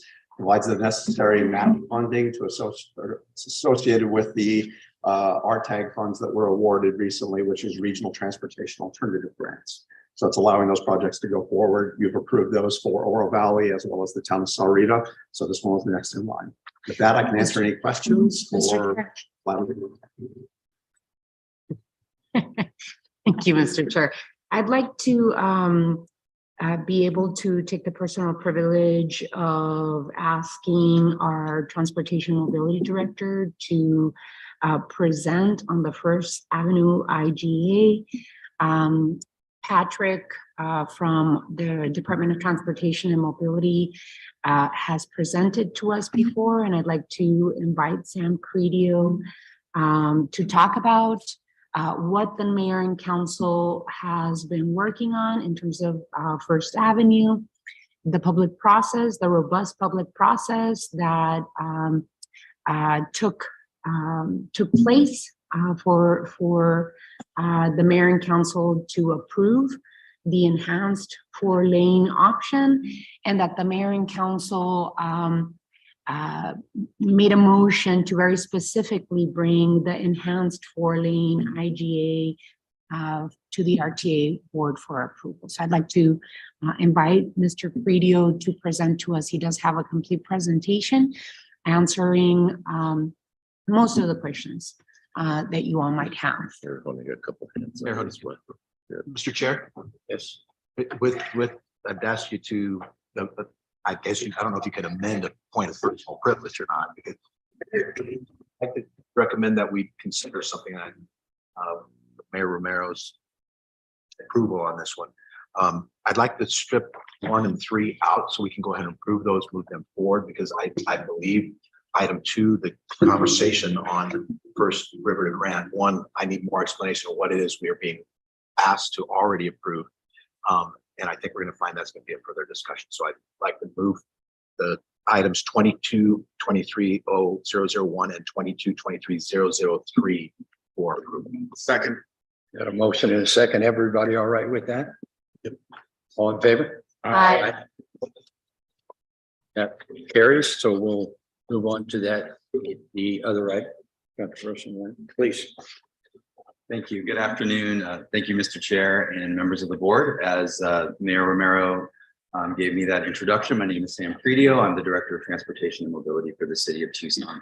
I do have a brief presentation, although brief. You will find that the information is rather robust. So what I'll be presenting on today is the First Avenue Needs Assessment, but more explicitly, our public input process for this project, First Avenue River to Grant. So starting out with, the City of Tucson did present 2 alternatives to the public. First is the enhanced 4-lane cross section that you see before you. That cross section includes sidewalks, bike lanes, 2 lanes of travel in each direction, and a raised landscape median.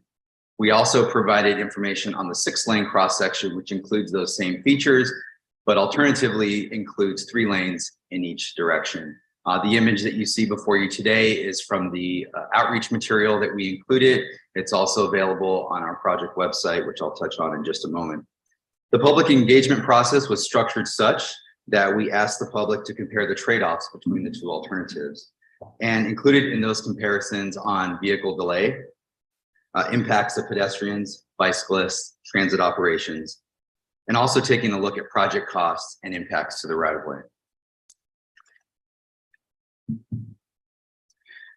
And so our outreach efforts did follow, it was in conformance with the RTA Administrative Code's corridor planning process.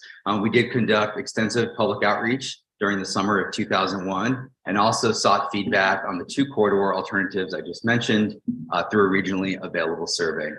Our efforts also included the following: door-to-door visits to all the businesses along First Avenue, a project mailer to every address within 1/4 mile of the project area. We did have coverage on regional media, which I'll touch on in just a moment. Social media promotion through all of our social media channels. We did offer our virtual town halls in both English and Spanish. And just as a reminder, this did occur during the period of COVID. So that's why those were virtual town halls. We did also conduct intercept surveys on Suntran buses. We also hosted tables at both the Rito Farmers Market as well as the Woods Memorial Library. And lastly, we did partner with Pima County REACH program to collect surveys at apartment complexes. And the pictures before you are just an example of some of our outreach material as well as our events. As I mentioned before, we did have a project website that we developed and placed all of our information on the website for really anyone to go ahead and reach and access the information. This included our First Avenue Needs Assessment Study that was completed for First Avenue. We had all of our outreach material available there. The survey link is on that website. We also have an FAQ, and we did record the town halls we did in both English and Spanish, and those are available at that website. And that website is live today. So that link that you see at the bottom of the slideshow here, you can access today and see all of this information.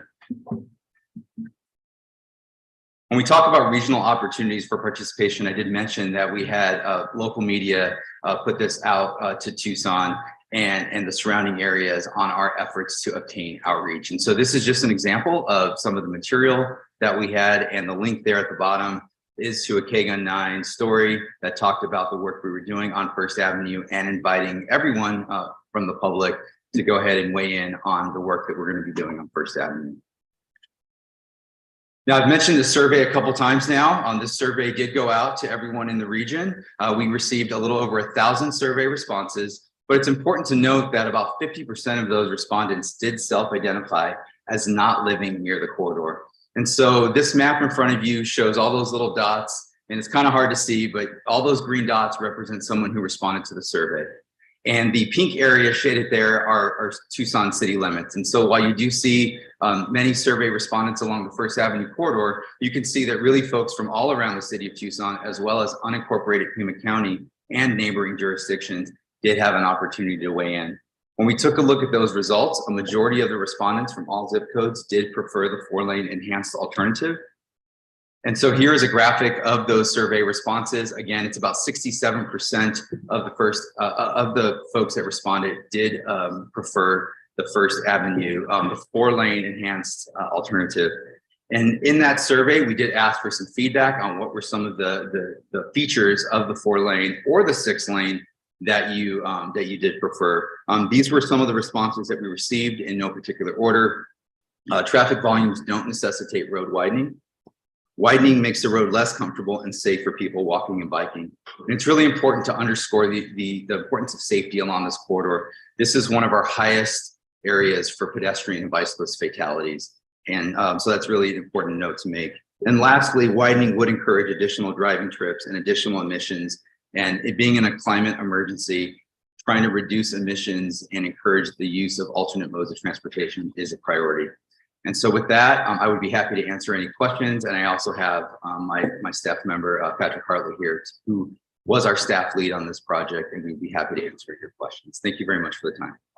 And if I may, just a commentary, just to remind all of us on this table that the technical review committee was created and to assess the 4 or 6 lane and enhanced 4-lane options. The technical review committee already assessed it, and they agree that the 4-lane enhanced option meets the functionality requirements of this project, and it includes capacity enhancements at signalized intersections. So I just wanted to include that. Another reminder is that at the time that we had started the community engagement for this corridor for First Avenue, there was direction from the technical management committee through a memo that was sent to all of us from the county administrator at the time, Chuck Huckleberry, to have all of the jurisdictions evaluate the RTA projects to see if we could do any cost-saving measures. And so when we, the city of Tucson, went to do the engagement, we were very deliberate about offering the enhanced 4-lane and 6-lane to see what the needs were of the people that used First Avenue, and then of course as a possibility of having cost reductions to this project. Mr. Chair, I had a question for Mr. Credio. Obviously, all of us who live in Tucson and Pima County know that anytime road work is done, there's a significant impact on business and commerce. And I know that there are approximately 300 businesses that would be affected by the First Avenue project. I wonder if you could comment on some of the outreach that city staff did with businesses and the response that you got from them. Absolutely. I'll take a stab at that, Supervisor Scott, and then I'll ask my colleague Patrick Hartley to weigh in a little bit more. So as I mentioned in the presentation, we did do a door-to-door outreach to every business along the corridor. And it's important to note that when you're talking about a 4 versus 6 lane discussion, especially on a corridor like First Avenue, there's going to be significant right-of-way impacts. And I think that is some of the feedback that we hear from the businesses is concern about losing parking or losing potentially even their building along the corridor. So that's one bit of feedback that I know we've received. The other, obviously, is just the impacts of construction. That is always a concern on major corridors, is how impacts the construction have on businesses. And so those, I know for a fact, 2 pieces of feedback, and I want to just hand things over to Mr. Hartley here to weigh in on the rest of your question. Thank you. Chair, members of the committee, thank you very much for your question. That's accurate. So we did a separate contract with Gordley Design to do the door-to-door outreach to make sure that we heard from all of the businesses that would be the most impacted by the project, kind of consistent with what the administrative code says in terms of the corridor planning process, and making sure you're providing those opportunities for those stakeholders who would be most impacted. Kind of mirroring what we heard from the public at large, it was largely supportive for the narrower cross section, I think for the reasons that Director Credio specified, in terms that there'll be lesser impacts to their business, less right-of-way taking, and could continue to do the business as planned. We did hear a lot of discussion as well about the kind of the impacts during the construction process, so we'll know that will be an ongoing discussion. So this was really just a preliminary kind of gauging the attitudes along the business corridor, and we'll continue that outreach as we get into the design process to make sure that we're minimizing the impacts. I think working with the RTA Main Street program, for example. And Mr. Chair, just to follow up on the points that we just heard from Mr. Hartley, one of the documents that I requested about this project said that with regard to survey responses, overall initial responses during door-to-door outreach indicated strong support for the 4-lane alternative, with significant support for that scaled back option toward the more commerce-focused south end of the project. And I also saw in the same materials that you were able to make direct contact with over 2/3 of the affected businesses. That's correct. Thank you. Thank you, Mr. Chair. Mr. Chair. Chair, Sam, thank you for the presentation. Sorry to hit you with these questions. I don't know if you're gonna have the data, but the slide that showed where the outreach would occur and where the survey results that you got back with the recommendations. Do you know off the top of your head what the percentage of those folks, the respondents, were outside the city of Tucson? No. It wasn't an analysis we did specifically, so we did look at the zip code response rates, and about 20% were in the 2 zip codes that were directly north of the project area, which would be encompassing Casa Bays and Catalina Foothills. About 46% were along the corridor, which was the 2 zip codes on either side of First Avenue. And then the remainder, 30% were kind of distributed around the rest of the region. Surprisingly large number of respondents, I think, from kind of west of I-10, and then also from north central Midtown, closer to like the Alpha. And both of those bundles that you had, though, just west of I-10 and north south, were still in the city of Tucson, correct? So west of I-10 would be the county. Yeah. Okay. So somewhere between 20 and 30% was outside. I mean, outside the city. Potentially higher than that, yeah. Okay. Here's the tough one. Do you have the breakdown of what those recommendations from those individuals? Yes. So it was supportive of the 4-lane across the board. Every one of the zip codes, I did the analysis on the responses, all supportive of the 4-lane. The strongest support for the 4-lane enhanced was directly adjacent, kind of in the impact area of the corridor, but there was a majority of respondents just north. I think that would be more of the commuter corridor that were also supportive, but it was by a much narrower margin. So when you got the respondents from Casa Bays as well as the Foothills, it was about 51-52% were in supportive of the 4-lane enhanced over the 6-lane. Okay, thank you. Didn't know if you'd have that data. Mr. Chair, just a couple of questions. If I read it correctly, it was about 1,000 responses. And to the general's comment, there'd be 20% out, which would be like 200. And I don't remember if it was the RTA that passed one. It was 50,000. Director, do you remember how many the vote was? Sure, Mr. Chair, Mayor Murphy. The RTA plan in 2006 passed by 60%. And I believe it was roughly 72,000 people voted yes, roughly about 42,000 voted no. Right. And I always, when we go to these types of individual projects, always my concern is the next one. But back to the promises made, promises kept. That's always where I worry. And I remember, so I was on this for most, I think all of it, when we did the Broadway reduction, there was a lot of, I don't know how many years, it was 3 or 4 or 5 years, worth of outreach and data that was collected, which I thought was, very important if we're going to make a significant change on what we promised. I thought the robust outreach that we did and analysis, I think helps us, gives us cover, from it. So we've only had, I think, a couple of meetings, talking about this. So it just gives me pause that we're going to make that significant change. Smartassets.com just had a couple of releases. One was about good suburbs, have to do well in there, but one of them was the lack of the extensive commuter time through Tucson. It was one of the cities that had a more extensive commute time to get to work, which kind of surprised me a little bit. But again, that gives me pause when we're taking what the voters approved from 6 to 4 based on 1,000 responses, and we had 70, I think, 1,000 votes. So I just put that on the table that as we get closer to bringing a new RTA next plan, it just makes me nervous when we downsize some of these projects without, I wouldn't mind putting it in the next one or whatever, but it just gives me pause and concern. Thanks, Mr. Chair. Anybody else have I'm going to make a couple of comments on this as well. You could do research internally and get any results you want. I've been doing this a long time.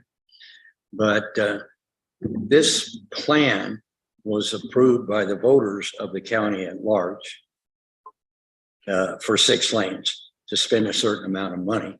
It's my understanding that the 4-lane will cost more than the estimated 6 lanes original proposal, or pretty close to it, is, it's a city of Tucson project, but it's not. There are a lot of people from Oro Valley in different areas that are using that road to get into the community to work and do a lot of things. And I have some of the same thoughts of Mayor Murphy. And I'm not saying I'm against you doing 4 lanes necessarily, but the voters approved 6. And when we start changing programs internally, it's going to be hard to go to RTA next. And they're going to say, well, are you going to come in? How many programs are you going to come in and change the next time around? So I appreciate all the research you did, but it was a very small area and a very small number of people. And we have to be pretty careful what we do here. Chair? General? Could I? Yes. I still don't understand the difference, and this is where I'd like to get a better explanation. What's the difference between what the IGA that's being presented from PAG's perspective, the one that you put on the agenda, and the one that was passed by city and council? And to that effort, what are the timeframes and the delays that's going to cost? Who's going to be responsible for doing it? Because I one of those users that use First Avenue all the time coming from Oro Valley. And I was concerned, and I mentioned this concern, I think a couple meetings ago, is if there was adequate outreach. I'm still not 100% sure there is, but what I want to know is, what are the 2 options that we're being asked right now on this issue to weigh? Mr. Chair, sure, Mr. Chair, if I may, and General Maxwell, I'll chime in, and then Rick can help as well.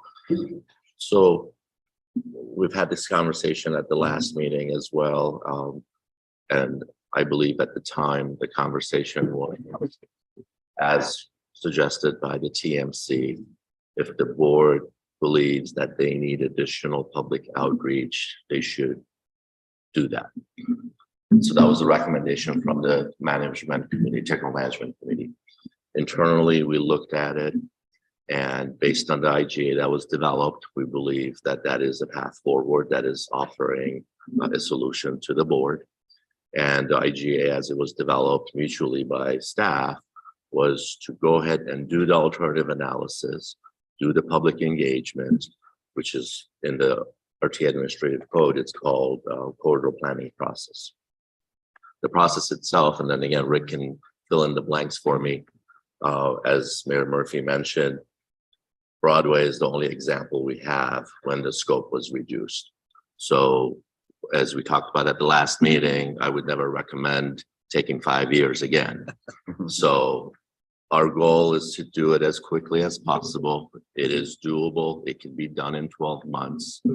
And what's being asked for is to really have that regional approach to identifying the alternatives, talk about the pros and cons, identify technical issues, and develop those alternatives so we can present the alternatives to the public again at large. And then go through a citizens committee process, which we did on a couple of different projects, Broadway being the most closely example of it. Have the CAC come up with a recommendation, use that recommendation with the broader regional outreach as well. And then this way, this governing body has all the information you need. Hopefully you have the public support at that point.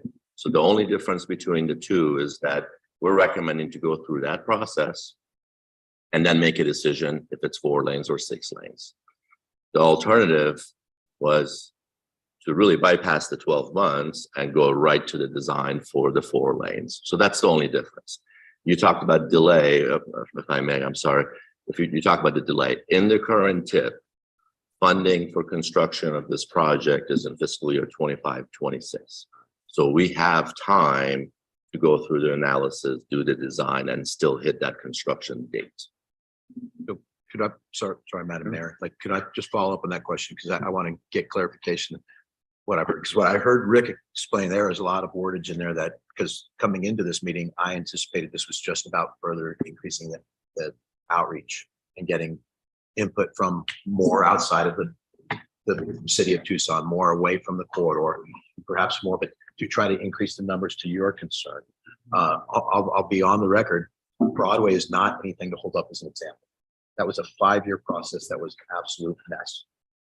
It was divisive and it took way too long. And I think one of the things. And it was expensive. And I think one of the, and it's cost us time and money.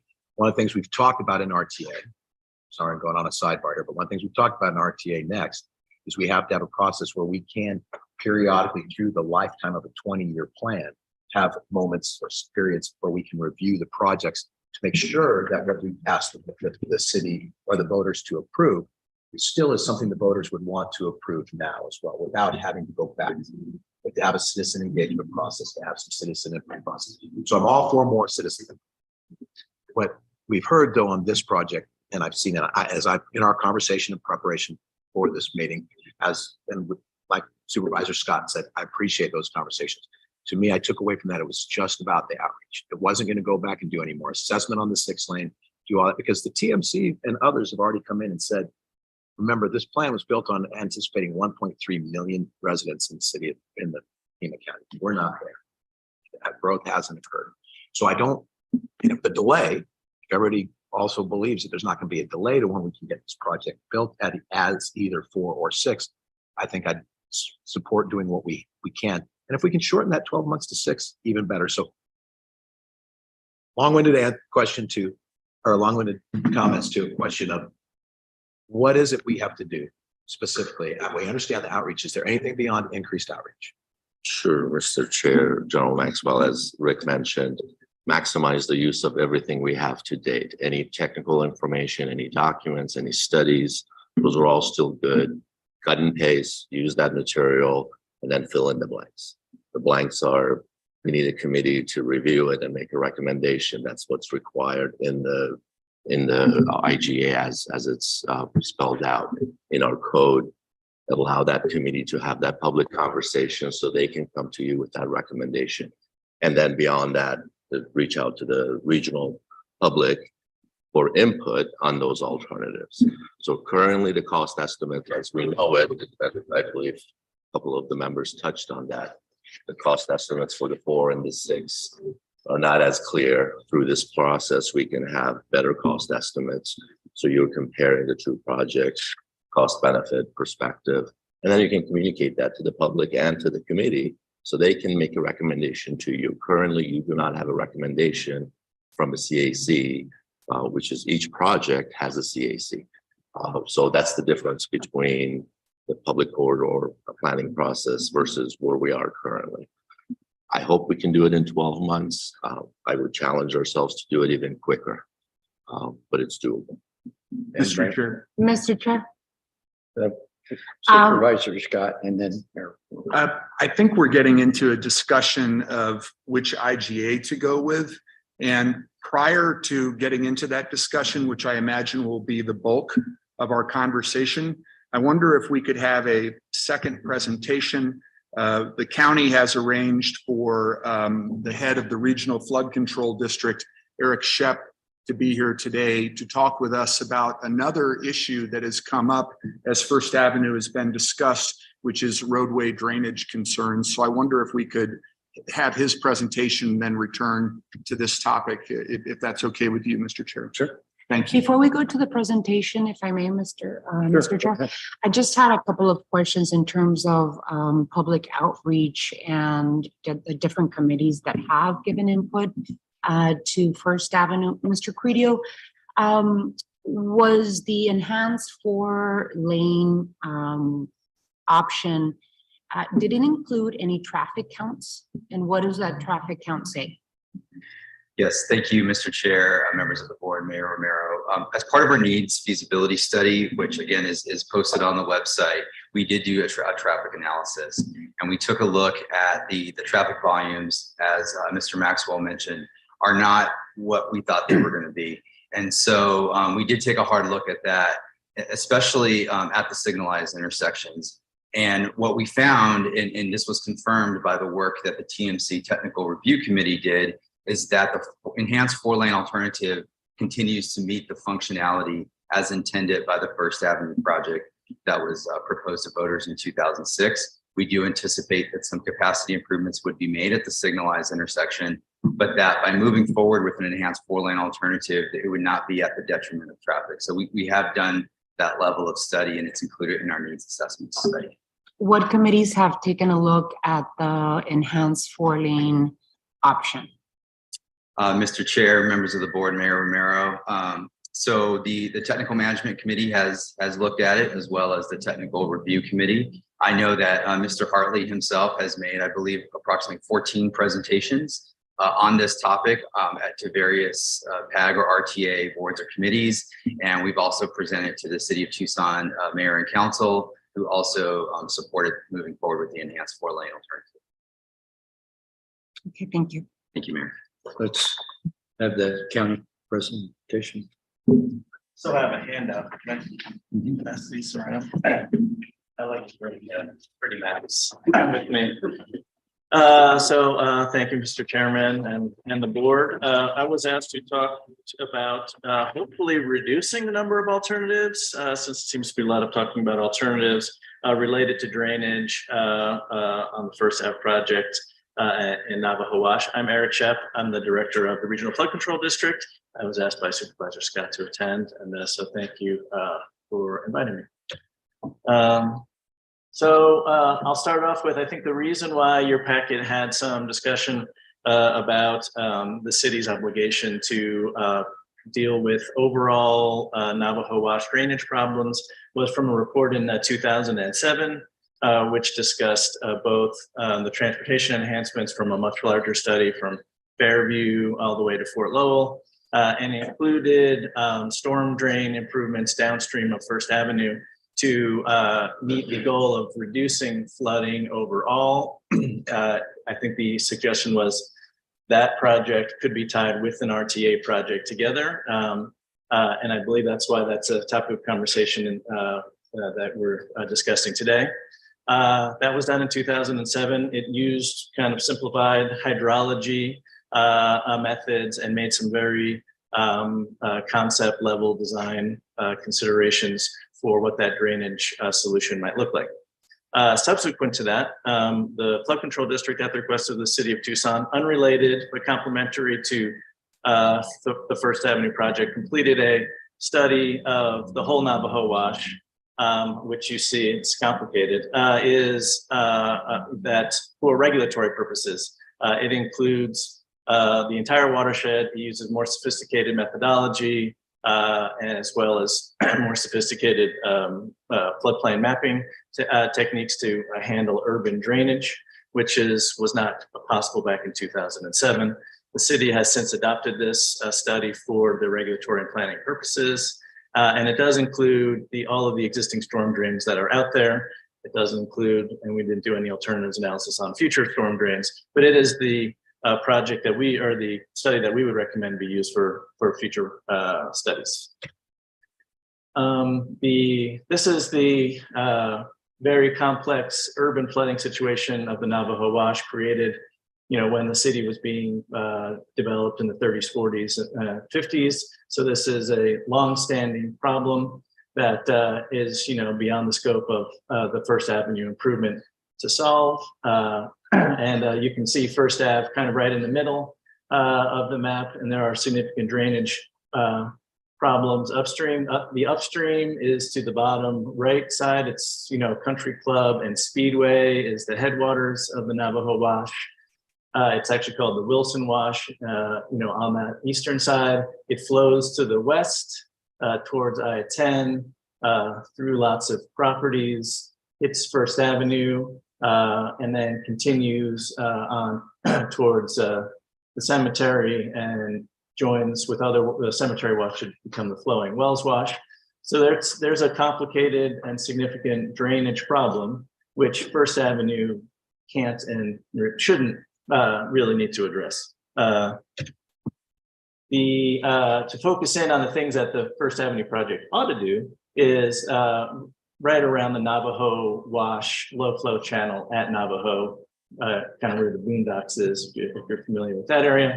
There's been one swift water rescue in that particular area.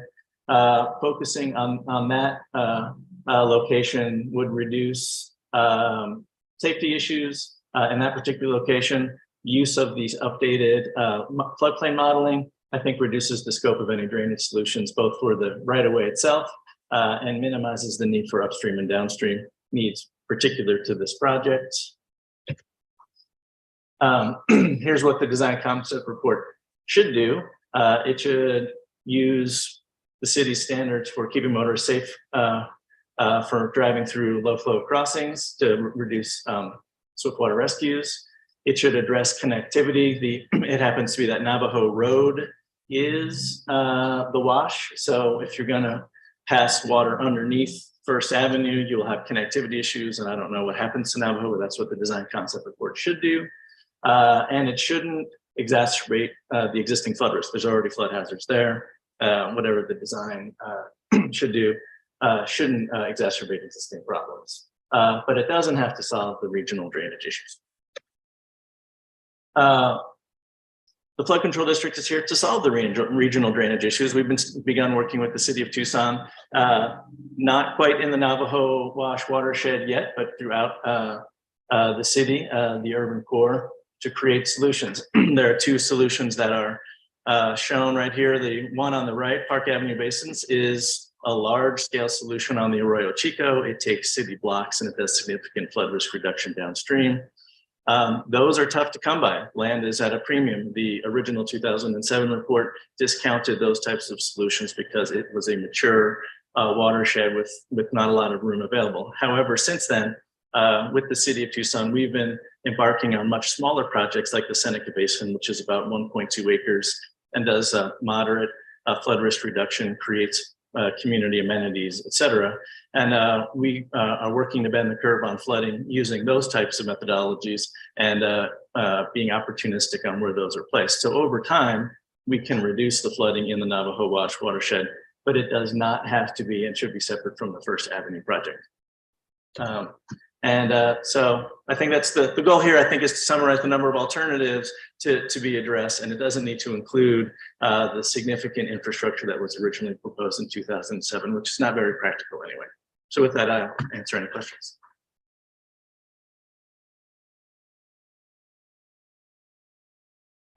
You go. Well, thank you for, I mean, I find all this very interesting because we always want to do it right the first time and hopefully the only time to do it. But I remember from previous presentations, are you asking that as First Avenue is being relooked at, that we change the scope of originally, or are you asking or potentially asking for funding to help? Because part of what I thought I've had from many, many briefings is being a separate taxing district, flood control has to work in their wheelhouse and RTA has to work in their wheelhouse. Correct. No, I think that it's the latter. I think that it was suggested that the two wheelhouses were being put together, and I think that we can keep them separate, and that First Avenue project should address the cross drainage, how the water flows under the road, and do that correctly using the information we've already created in 2019. So you're already ahead of the curve in that regard. And the overall large problem that you all see regarding urban drainage is something that is in our wheelhouse and we can do separately. There was a suggestion that those might be tied together and might be prerequisite to funding the RTA. And what I'm saying is we shouldn't do that and just focus on the inside the right of way itself. Thank you. Yes, I defer. I don't have a question. Mayor Murphy's question was so good. I heard the answer I wanted to understand. And that was about the ability, if you treat it as a road, if you take care and with road improvements, and that's what I thought I heard was through the road improvements, you can take care of not increasing the flood risk by the. Correct. I think that would be true about the 4 or the 6, correct? Yes, right. That's right. That's not, well, for me, that's not for me. Yeah, but yeah, respective design concept report should evaluate how to effectively get water under or over the road in a way that doesn't harm others. Thank you. Mr. Chair. So the city of Tucson has done its due diligence when it comes to outreach efforts that were performed in conformance with the RTA administrative codes corridor planning process. just to remind you, that corridor, the administrative codes corridor planning process states for all major corridors to be implemented, a public corridor planning process will be undertaken that allows direct participation by both neighborhood and business interests that may be most directly affected or impacted by corridor improvements. The purpose of such a process is to ensure that those most directly impacted by transportation improvements are treated fairly and uniformly, and any adverse impacts associated with corridor improvements are eliminated or minimized. And so, yes, absolutely, we did outreach efforts. We had surveys, we had more than 1,000. And by the way, if you all have done any outreach efforts and a survey has more than 50 responses, that is good. And so 1,000+ responses from a survey, more than 14 presentations done to this board, to other committees within the RTA, a lot of outreach to the community, to the businesses, to outside the community. The zip codes don't let us lie. We've done everything we possibly can in terms of outreach efforts that are required by our own administrative code. I have no idea what Mr. Mogimia is talking about of doing yet another engagement or outreach effort. That is just going back to the Broadway corridor planning. We got to the same place, the same exact place that the city of Tucson recommended for Broadway when the RTA got involved with that process. It delayed, it cost us money, and it frazzled and affected our businesses in a very, very negative way. And so we don't want to continue making the same mistakes that have been done before. So I have a motion to proceed. And my motion reads, I move that we approve the First Avenue intergovernmental agreement as approved by the City of Tucson Mayor and Council on the meeting of March 7th, 2023, that reflect the enhanced 4-lane alternative only. This is noted as draft E in today's material for this item. I'll second that. Okay, that's, so you're saying just go around and directly approve what you have made the presentation with?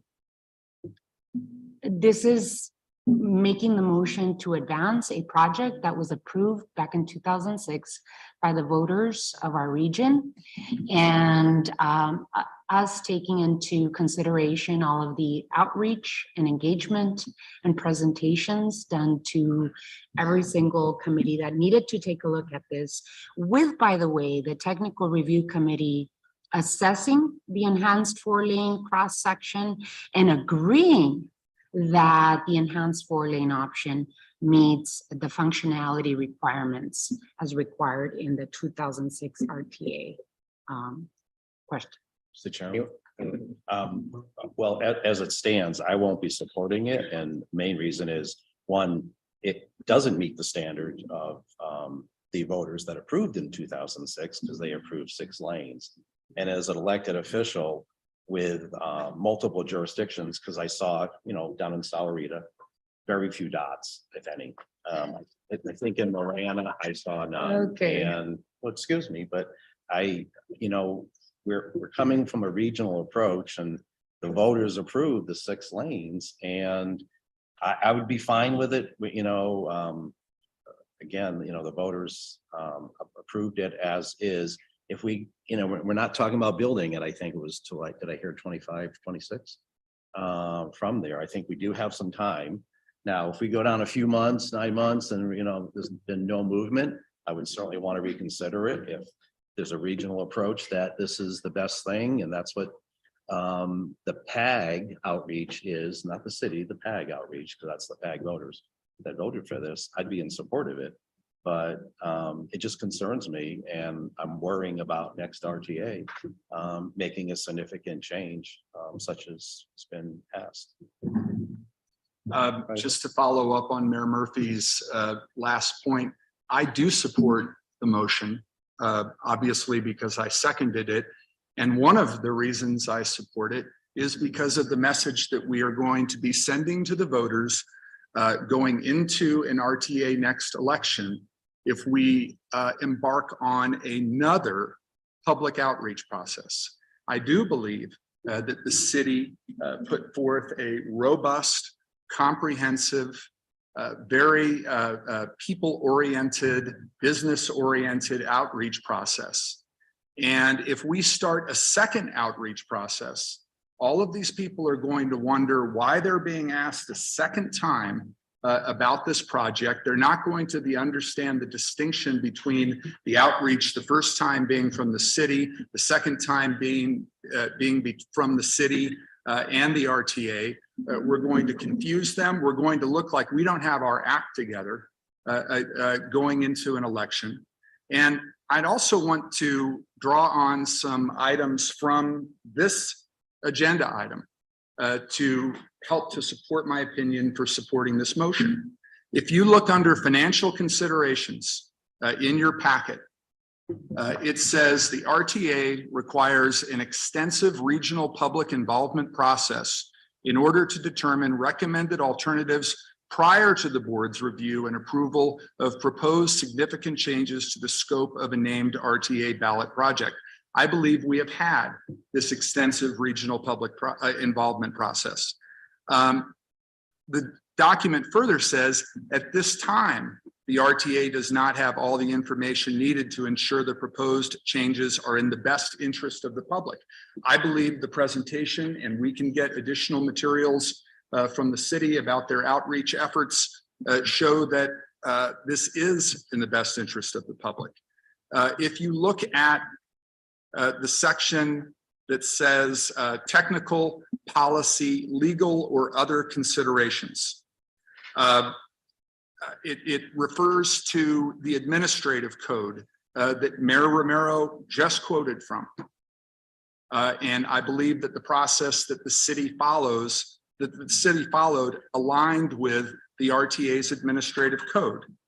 It refers to, under technical policy and legal considerations, it refers to Arizona Revised Statute 48-530410.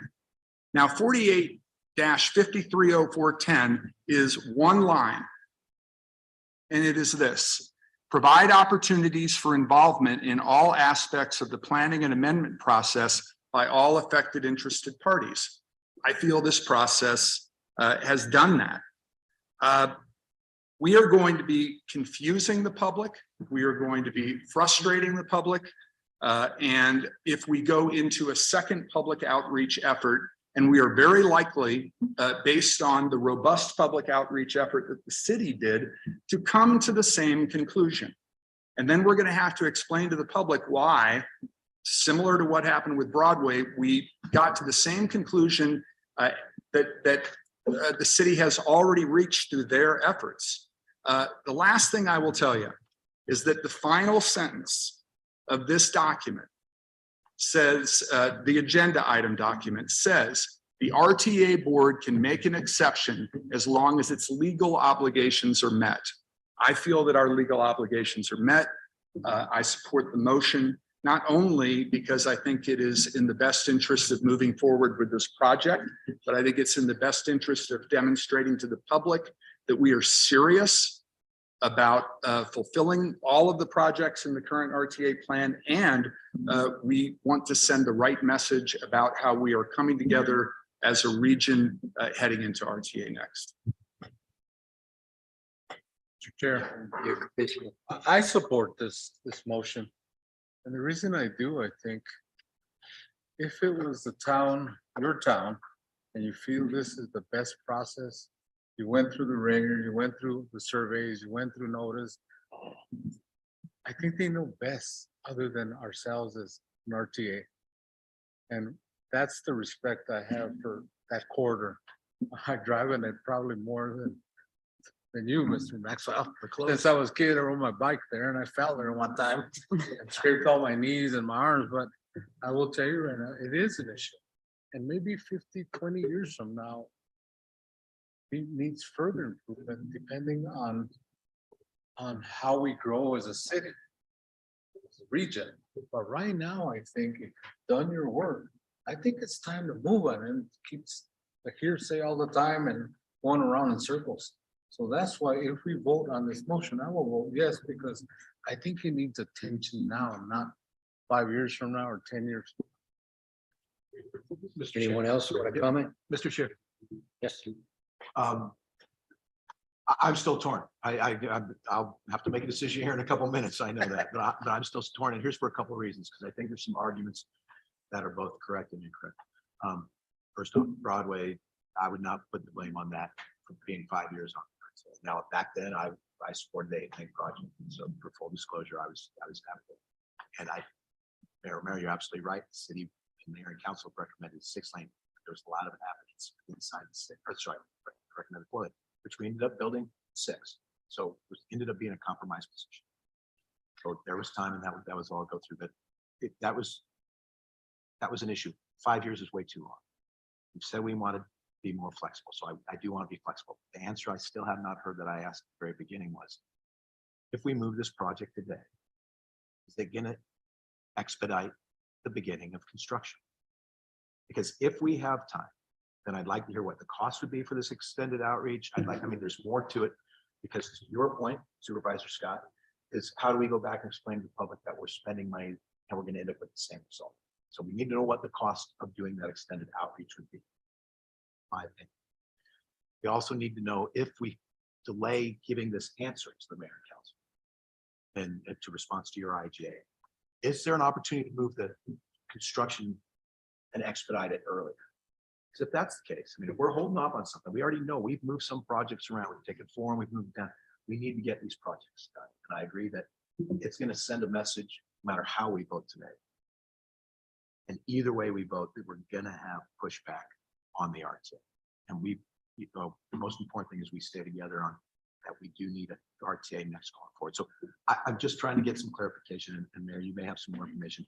Is there a plan to will this expedite the process of getting the improvements happening on Row 1? Because for the 4-lane versus the 6-lane, based on all the conversations I've had with folks in the industry, the data that's been done and the polling that's been done shows there's no need to get the same results. Now, 50 years from now, there might. And I was going to make the statement that, Chairman, you can be CEO that I drive on that First Avenue probably as much as anybody, because it's right where I work. It's everything else. But then you had to one up me and take it that 50 years, you've been on it for 50 years. So I appreciate that. But is this going to help move the project forward, I guess? And I might need the help of Mr. Credio to respond to much more the technical elements of that. But again, the outreach engagement according to the administrative code of the RTA has been done. So the outreach and engagement, we followed every directive that the RTA code gives us. 2, the DCR will allow the city of Tucson to address the design details and move it to 30% to evaluate any additional needs. So without taking the first step, we cannot go on to the second step to evaluate what the additional needs are. Now, the concerns in terms of flooding issues have been answered today. And it seems that our flood control in Pima County are on board with this project to move forward. That has been, and it still says on this items material that flooding is a concern. Well, we've answered the floodplain concerns today. We've answered the concerns in terms of public engagement. And I don't know, Mr. Credio, if you want to add anything for the technical response to that question. Thank you, Mayor, Mr. Chair, Mr. Maxwell. So included in the narrative on the IGA that the city of Tucson approved talks about the scope of work that we would pursue. And one of that scope of work, or included in that scope of work, is forming a citizens advisory committee, as we've done on many of our corridor projects. And that'll be one of the first steps that we take, is forming a citizens advisory committee and then beginning the design concept report will really allow us to flesh out the more technical questions that may arise on this project. And so while we've only done a needs assessment study so far, and we've really gotten drilled down as far as we can go, forming that CAC and working with them on the design details will allow us to keep moving this project forward and meeting the deadline of the construction by 2026. We have kind of beat this thing to death. Could we You maybe know, go to and the roll call? we do have a motion. And I think we've had discussions on all sides of the issue. And I think maybe we'll just take a vote. Ms. Ontiveros, would you poll the council? Wow. Mayor Ed Honey, No. Mayor Tom Murphy, No. General Ted Maxwell, Yes. Mayor Joe Winfield, Yes. Supervisor Rex Scott, Yes. Chairman Peter Yugopicio, Yes. Mayor Regina Romero, Yes. Mayor Paul Diaz. Yes. The motion passed, so we can move on. Yeah.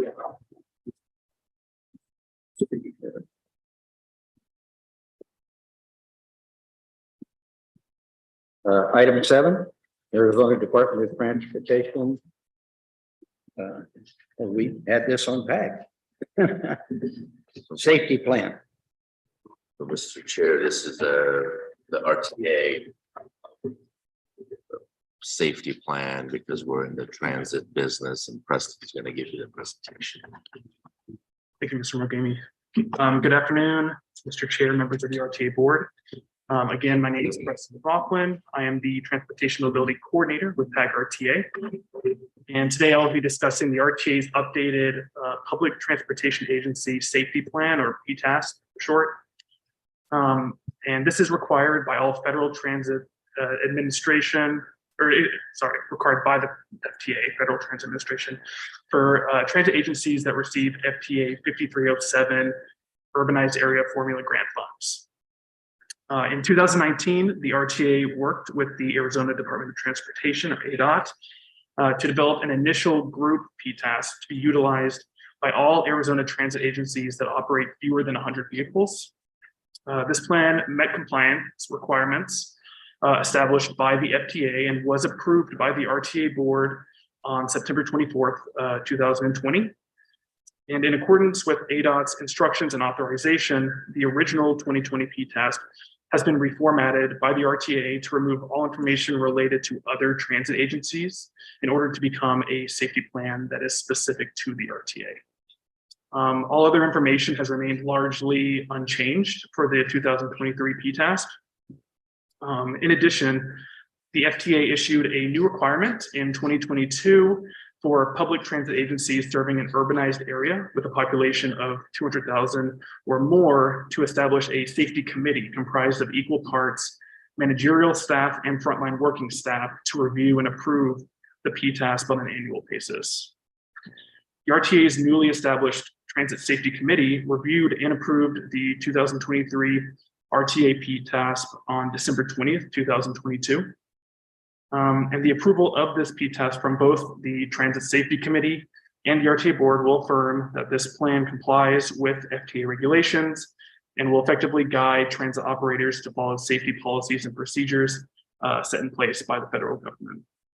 So, and once approved by the RTA board, the plan will be submitted to ADOT for final approval. And so with that, I would like to request that the RTA board approve the RTA's Public Transportation Agency Safety Plan for 2023. And I'll be happy to answer any questions that you may have. Thank you. Questions for Mr. McLaughlin? Mr. Chair, I'll move approval of the item as recommended by staff. Moved and seconded, all in favor? Aye. Opposed? Man, that was quick. Thank you. That's kind of unusual here. Now we're moving. Item 8. Chair, if I may, maybe in the interest of time, as I mentioned during the PAG meeting, because PAG and RTA obviously as separate governing bodies have the role to to give us direction. I would request the same direction from RTA board that you've given us during the PAG Regional Council. It's the same topic, but I want to make sure both bodies are giving us the same direction. So the direction again is the same. The 5-year plan for RTA projects are potentially not due until May of 2025. So work through the PAG process to develop the 5-year plan for the RTA as well. Mr. Chair, Same discussion. Mr. Chair, I move that we support the same guidance that was previously given by the regional council. Second. Moved and seconded. Any discussion? All in favor? Aye. Damn, it's getting too easy. Item 9, RTA next plan development. Sure this won't be Miss Rico. Sorry, Mr. Chair. Good afternoon to you, Mr. Chair, and all of you. So for the RTA next plan update, you did receive in your packet most of the information that I was hoping that you would review, and then I just have some highlights based on that, what you received in your packet. Our CAC Chair, Tom McGovern, is also here and can provide additional information as needed. And in your, so back to your packet, you have the list of all of the RTA Next activities that have occurred since you last met in December. And then the CAC met most recently this past Monday on March 20th to continue discussion on the categorical elements. As you can see from the list of activities in your packet, staff has continued to focus on your board, the board's priorities for development of the next RTA plan. And one of the examples that we're providing is the framework that looks like the sample ballot in your packet. This is something that we've provided the CAC and other RTA committees. The list of named roadway projects, as you know, was approved by the CAC. However, it still needs to go through the iterative process to get to that required $1.1 billion. As of right now, it is $300 million over for the road rename projects. For the categorical elements, we are looking for some final direction on the plan from you on the elements and sub-elements that have been considered. As you know, we've been looking at 790 million total for categoricals. That includes the 510 million for the transit element, 170 million for safety, and 110 million for the environmental and economic vitality element. And these percentages, the percentages of these elements are match what the current RTA percentages match. So we've that's been balanced to meet those. The CAC has reviewed the safety and environmental and economic vitality element and has asked staff to propose allocations based on the needs for each sub-element. However, after our last meeting, the committee is concerned that the needs are far too great and they've not been able to propose any alternative allocations. So for that reason, there are no recommendations at this point. For the transit element subcommittee, for the transit element, we formed a CAC transit element subcommittee, and they've met several times, and they've been receiving really valuable input from the RTA Transit Working Group, which we call the TWG, and they're made up of all the regional transit providers through the region. So they've been attending the meetings and have been helping to guide the discussion. Again, no recommendations have moved forward yet, but the discussions are ongoing. We're continuing to work in alignment with your June 2022 direction on the milestone dates, which puts an RTA draft plan by July 1st this year. And finally, the cost estimating process for the CAC named projects has begun. Representatives from each of the jurisdictions have been contacted, and meetings have been set up to assist with the cost estimate work. This is in support of the CAC's approved draft list that you have before you. The estimating team is led by PAG staff, and then it's supported from a PAG consultant team. The team's going to evaluate the 37 named projects that you see on that sample ballot, as well as the 4 projects that have been deferred. And this is something that you'll be reviewing later. With that, I don't know if Chairman McGovern has anything else to add, or I'll take any questions.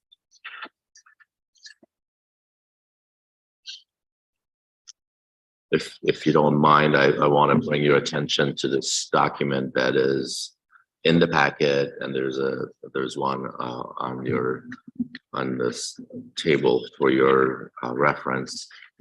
Thanks again to Paki for hitting on those critical issues. So the comments that we hear unfortunately are incorrect.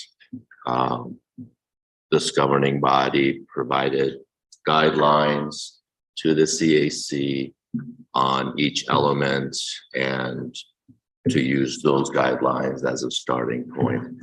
Mr. McGovern has done a wonderful job of trying to help making sure that the CAC members understand that as the governing body, you have the full authority to provide direction to staff as well as the CAC.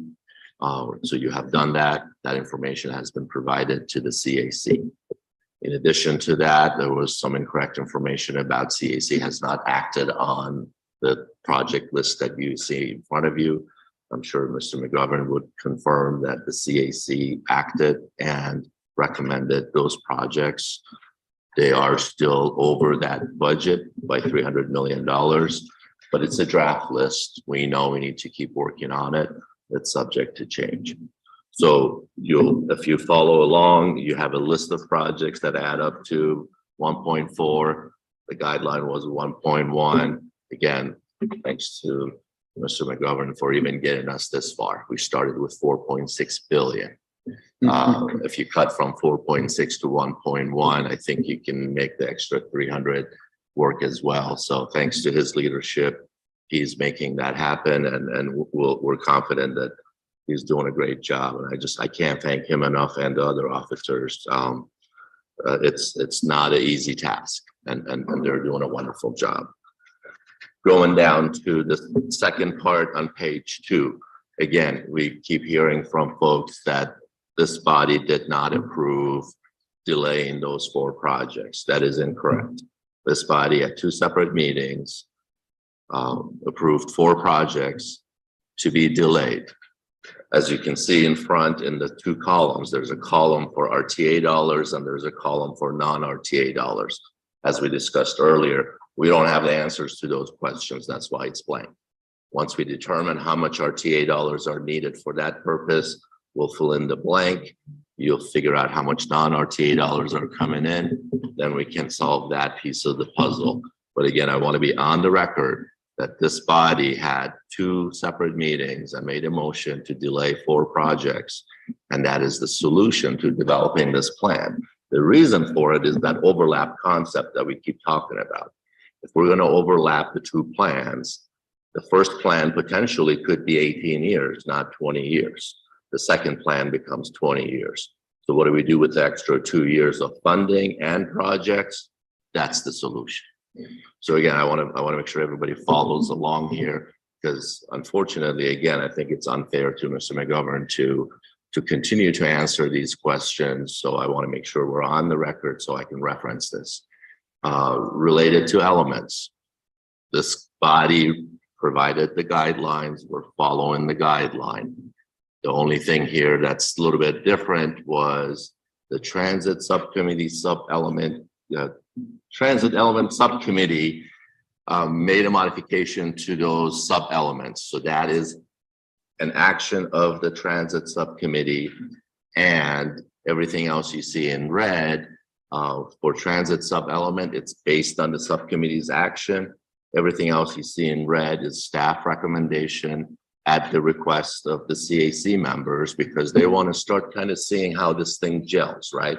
So this is just an example. It's a working draft. How does it gel? Everything is subject to change. That's ultimately up to this board. The CAC members, in my opinion, really need to hear from you that ultimately this is the governing body that has the authority to make any changes you like to make. This governing body has the authority to direct staff and the CAC officers with any other guidelines. But again, I want to thank Mr. McGovern, and if you want to make any comments about concurring with where we are at today, and then we can again, if I may, after Mr. McGovern, I'd like to make other comments. Well, I'd like to make some comments too. Thank you, Mr. McGovern, for coming. Talked to him on the phone Monday before the meeting, and Vice Chair Carolyn Campbell as well. And there were some questions that needed to be asked. Are the 4 projects we were going to push forward are going to be funded in the next RTA? And if so, does that affect the 1.1 or 1.2 billion for capital projects? And I didn't have a really good answer for him. I said, you know, if they do move forward, they'll have to be funded in the next RTA.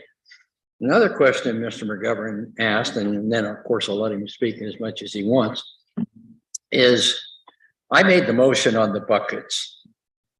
And really it was pretty much a guideline. And if it ends up being 1.3 and we have to move stuff around, and all of us, I think, have met on this issue. In fact, Mayor Romero and I met for a couple hours last week. You know, if we can take something out of capital and put it in transit and it has a nexus to both items, maybe we do that to make the numbers work. So we're really trying to get there. You know, I hope the one thing we all realize is we're all trying to get to that RTA next plan and make it work. And we've got a limited amount of time to do it, but I think we're close. And I think we're really getting there. Mr. McGovern. Thank you, Mr. Chairman, members. I think it would probably be most helpful for me to recap my understanding of your direction as to the process that we would be undertaking in order to return to you a draft plan. We start with the categorical allocations which you have directed us to utilize. Within each of those categories are sub-elements, which are largely up to our discussion and negotiation. We have looked at those different sub-elements in some detail. We need much more conversation about it, unfortunately. But we're also talking about how we would allocate the amounts within each of those basic categories among those sub-elements. Problem with that is that a number of members of the committee are really not comfortable moving forward with filling those buckets because they don't believe that they're adequate. And that issue is something that my process that I'm trying to communicate to you should address. But thus far, it's been relatively tough sledding, to put it mildly. My direction to the CAC has been build those allocations, fund those sub-elements with the amounts that the board has directed you to do so. And then, and only then, but for sure then, come back to the board with your recommendations. Listen, those recommendations may be as simple as move some money out of the named projects and into transit or into one of the other buckets. Maybe as serious as there's just not enough money. We don't believe that this will satisfy enough of the latent need for all these different transportation issues in our community. We recommend that the board consider more than 0.5 cents. And that's a possibility. Please be sure that you understand that I'm not saying that that is a recommendation. What I'm saying is that I've told the CAC that once we have reached the conclusions which the board has asked us to provide, We will then go into the second thing that the board authorized us to do, which is to comment on the allocations themselves and to let you know what we believe as representatives of the community, those buckets, if you will, should be, if we disagree. And so in some cases, I feel sure that we will disagree at some level. Others, perhaps not. But I know that there's great passion in the room about safety and transit and named projects and environment. And those are our primary concerns. How we fund them is really the big issue. And I just wanted you to know that's the process we're attempting to undertake. And we'll keep at it until we do. Supervisor and then Mayor.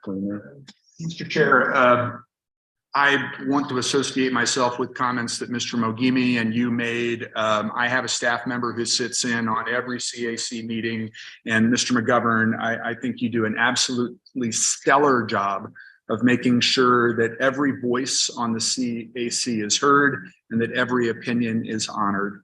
And I'm extraordinarily grateful to you and your two vice chairs, Ms. Campbell and Ms. Veras. And I was fortunate to be able to have a conversation with the three of you yesterday.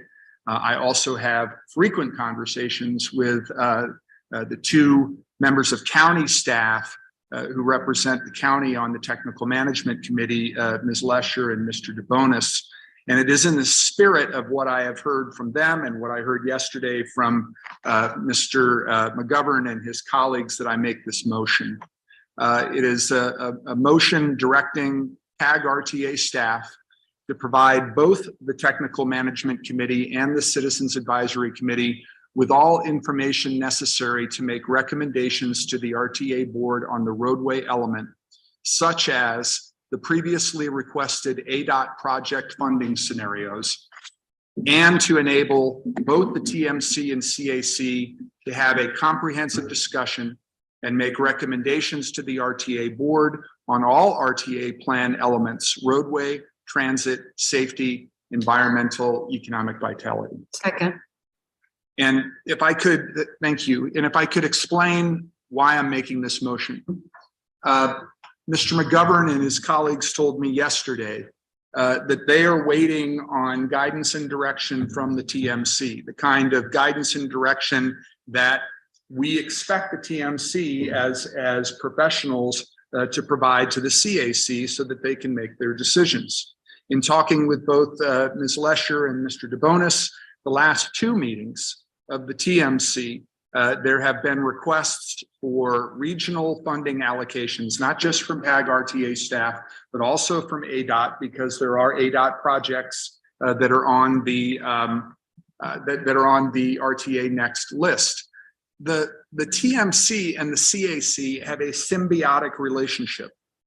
And if one of them is not able to complete all of their deliberations, then the other one is left waiting. And so when I asked Mr. McGovern and his colleagues yesterday, if I were to say something today that would assist the TMC in getting the information that they want to the CAC, if that would be helpful, you said yes. And so that is why I am making this motion.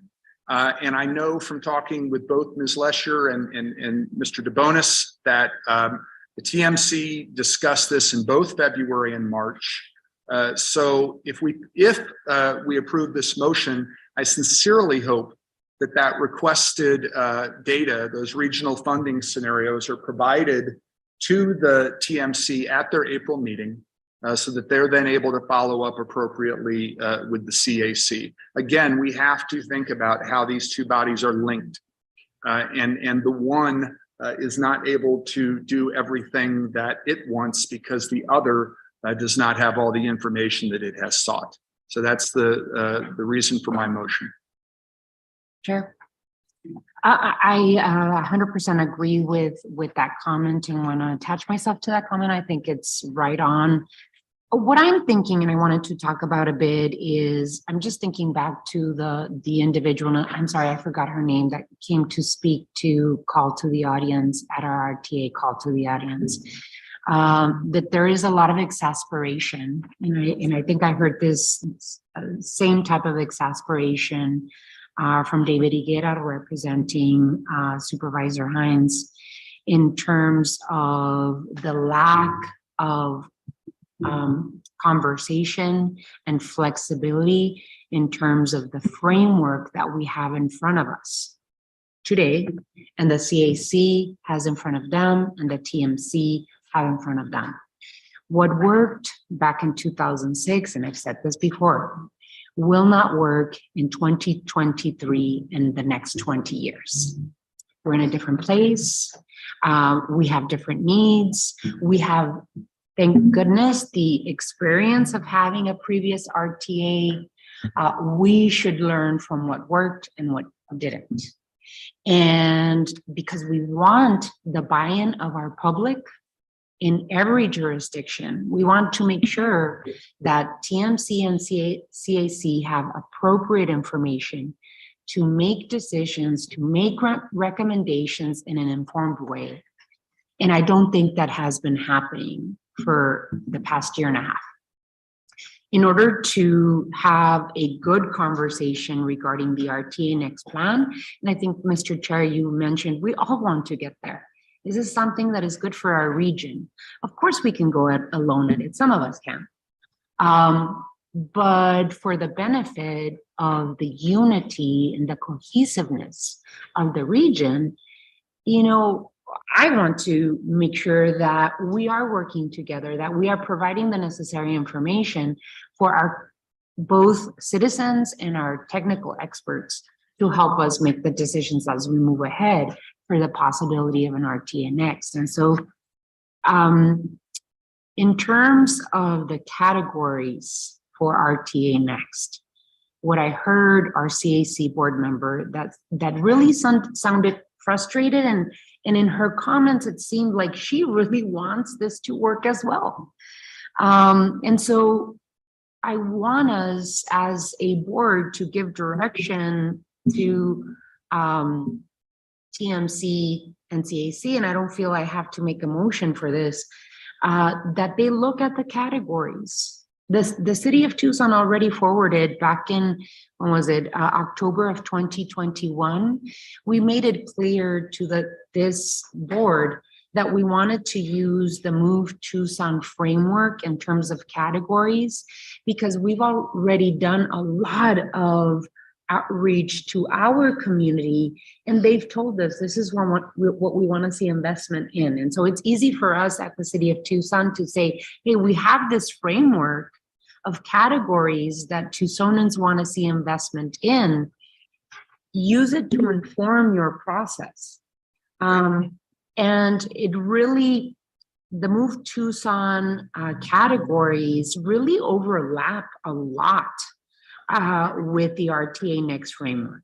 The only thing, the main difference is that the Move Tucson framework includes a regional funding category for pavement maintenance and repair.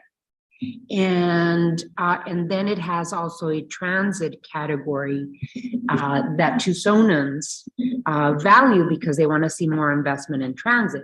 But it really, the RTA Next framework, as I'm seeing, and the Move Tucson framework overlap 90% of it. So I would say that the CAC feel empowered by this board to create categories that maybe didn't exist back in 2006. I think we've all talked about pavement maintenance and preservation before, and the needs that cities that have been around 100 years have different needs of cities that have been around 50 years. And so we do want that flexibility in the categories to be able to put a framework that works for all of us.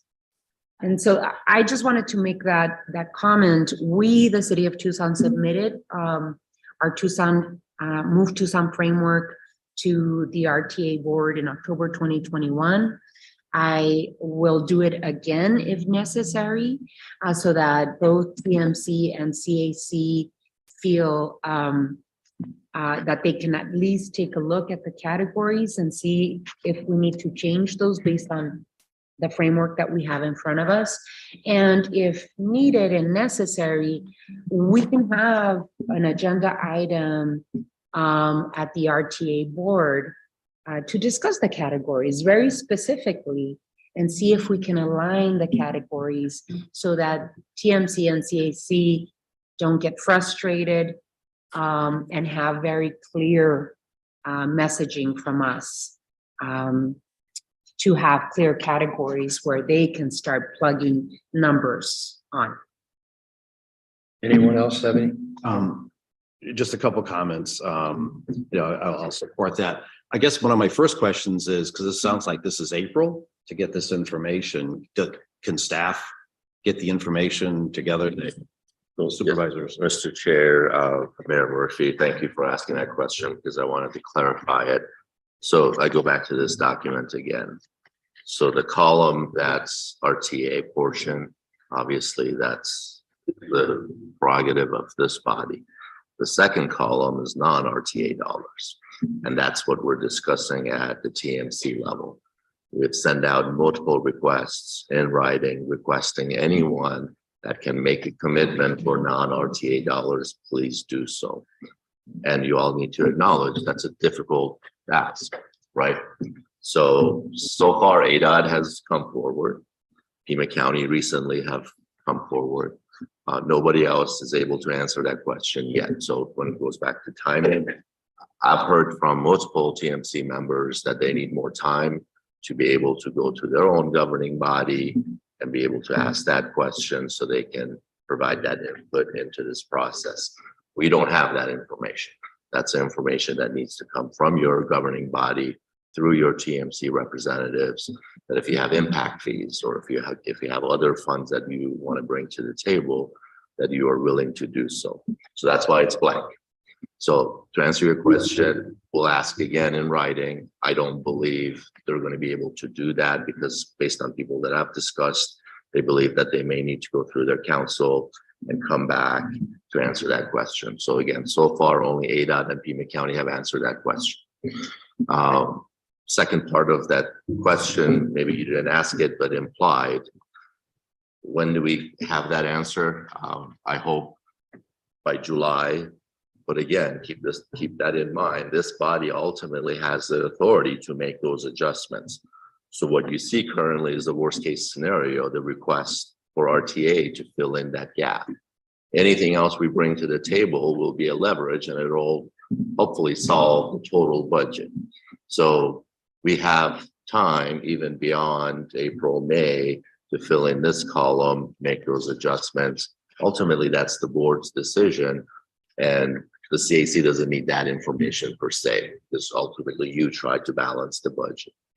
So I hope I answered your question. Yeah, General Maxwell. Oh. I follow on. Just as a follow on too, because I agree with you. I don't really care necessarily what the headings are called. I'm on there.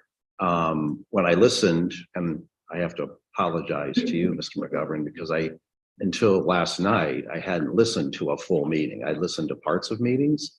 And when I listened twice, so it was 4 hours that I listened, I thought I personally owed you an apology and staff because how you were treated, I think, was disrespectful and unprofessional. So I just wanted to say that.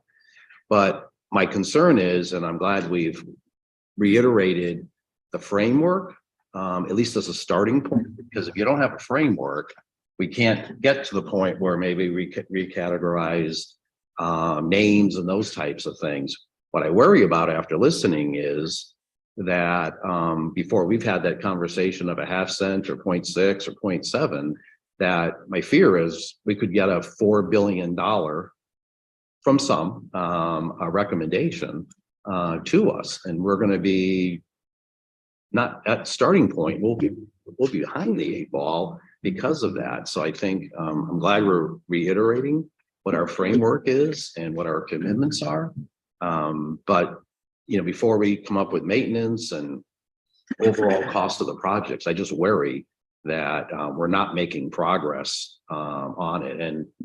And thank you for not quitting to Tuesday morning, because a lesser man would be fishing in Belize right now, as opposed to, and I've known you a long time as a professional, not personally, and I've never met a, you know, a smarter, more humble or more patient person. So, you know, just thank you for being here on a Thursday and not quitting on Tuesday. Mr. Chair. Mr. Chair, Mr. McGovern, Tom already knows what I think about the job he's doing. It is yeoman's work and it's very difficult. And I appreciate the patience you have in what you're doing on that. I've watched several of the city's advisory committee meetings. I mean, you're running towns and cities and you got, you know, but I can carve that time out. And I think the biggest thing I had circled on my scratch pad today was we as the board have to give this Citizens Advisory Committee additional guidance. And the reason I say that it's not one that it just clarifies to Mr. McGovern and the other chairs on what we've set forward, because I think they're doing a good job of executing what we set forward, but it also lets the members of the CAC understand that this is our guidance. It's not the staff's guidance. The staff is getting beat up because there's members that are openly questioning whether the guidance is coming from the board or the staff. And the decisions that we're talking about, the funding, what's the dollar amount that's going to go to the ballot, things like the inclusion, those are policy decisions that we have to take and make sure that we are clear with them about. One of the big ones that I really think we probably should clarify for them today is those 4 deferred projects. I know how I understood it when we approved putting them in there and what it would do with percentages as initial guidelines. Does it come off right off the 2.33 and then we break out by percentage of the rest? There are some members that are saying, no, those are named projects. They go in the named project. That's not how I recalled our decision. That was off the top. It reestablishes our new baseline and then all the money comes through.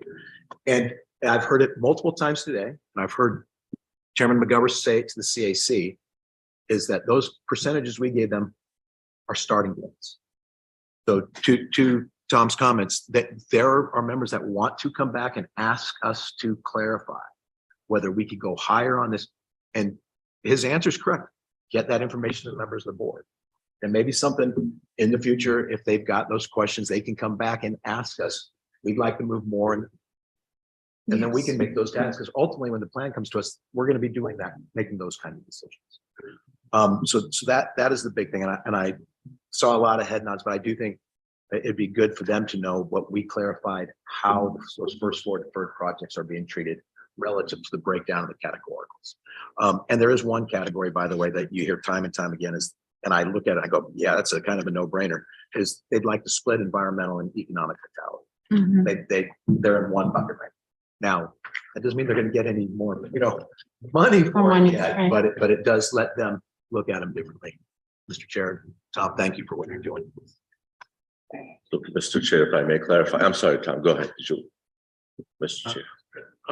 Thank you, Mr. Chairman. Just wanted to clarify a couple of quick items. Number one, the relationship that we have with the Technical Management Committee is stellar.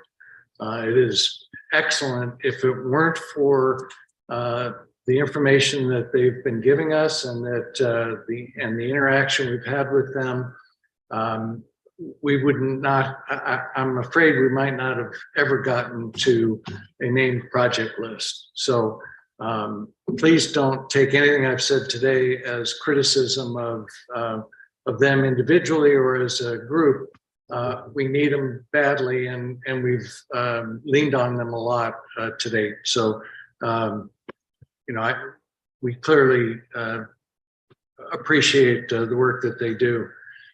The other quick item I wanted to say is that the question of maintenance and the question of what the total amount, whether it's a half cent or 3/4 or whatever, is not our business. That is the business of your board here, and we know it and we understand it. From time to time, some of our members become passionate about what they believe the board should do. But in all cases, we understand that those are policy decisions that this board will make. And you have told us in the past, and you can tell us, forget about it in the future. But we feel empowered to give you our recommendation, to tell you what our thoughts are and perhaps why we think that at the appropriate times. So I just wanted to make those quick clarifications. Chairman? You know, I haven't had many conversations with you for a reason, and that's to stay out of your business. You know, you are very true. You're very good at what you do. You're very strong. Sometimes when we put things together and lists and everything, we throw it at you and we assume everybody's gonna go with the flow. And it doesn't always happen that way. We all know that. I commend you, sir, for putting up with a lot of things that these gentlemen sometimes listen to. I will tell you right now, I think you're about the strongest person in this room standing right now. Because you've weathered all the storms, you've weathered all the moves and things that we've thrown at your area that you're at. I in no way means want to question anything. I expect and I want good results from those people. You're not gonna get 1,000%, all the time from them. I will tell you, or not try to run a baseball team, try to run a football team. Doesn't happen.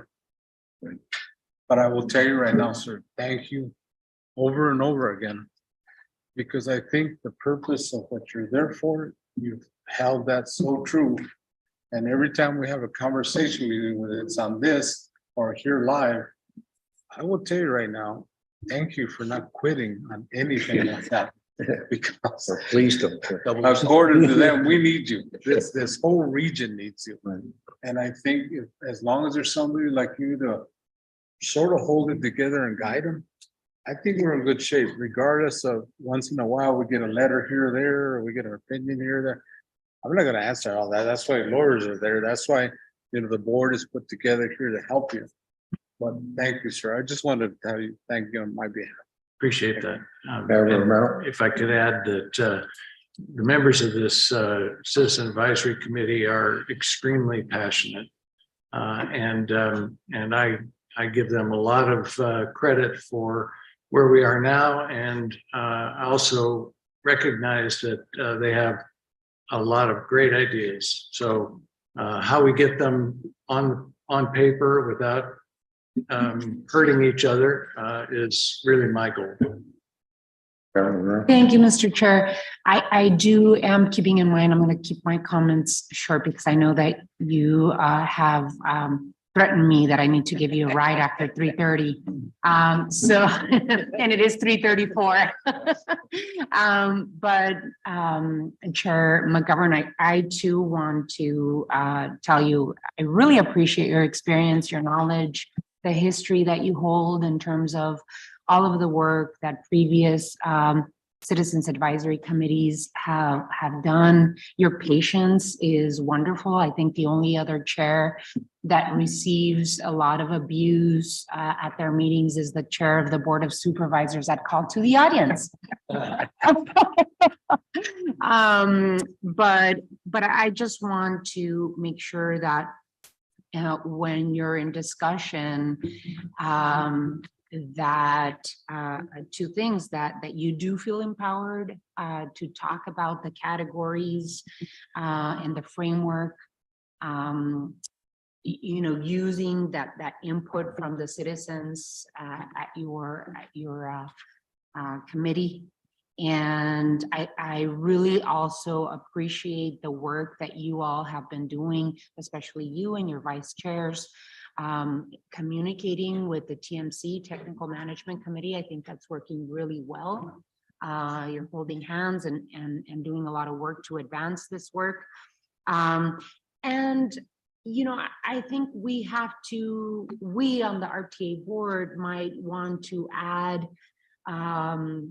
an item to our RTA meeting agenda that includes the CAC and the TMC report out to us.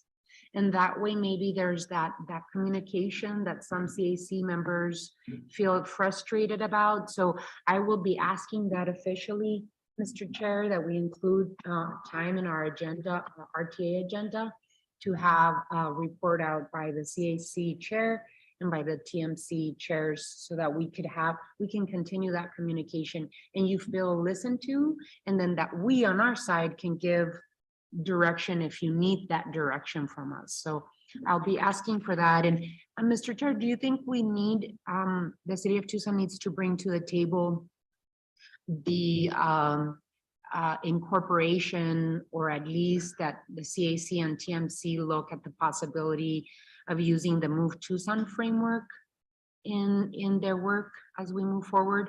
Or I can also present it again. We did it in October of 21, but I can present it again to the RTA board and have the CAC and TMC look at that. The one issue, Mayor Romero, and I've looked at the Move Tucson framework.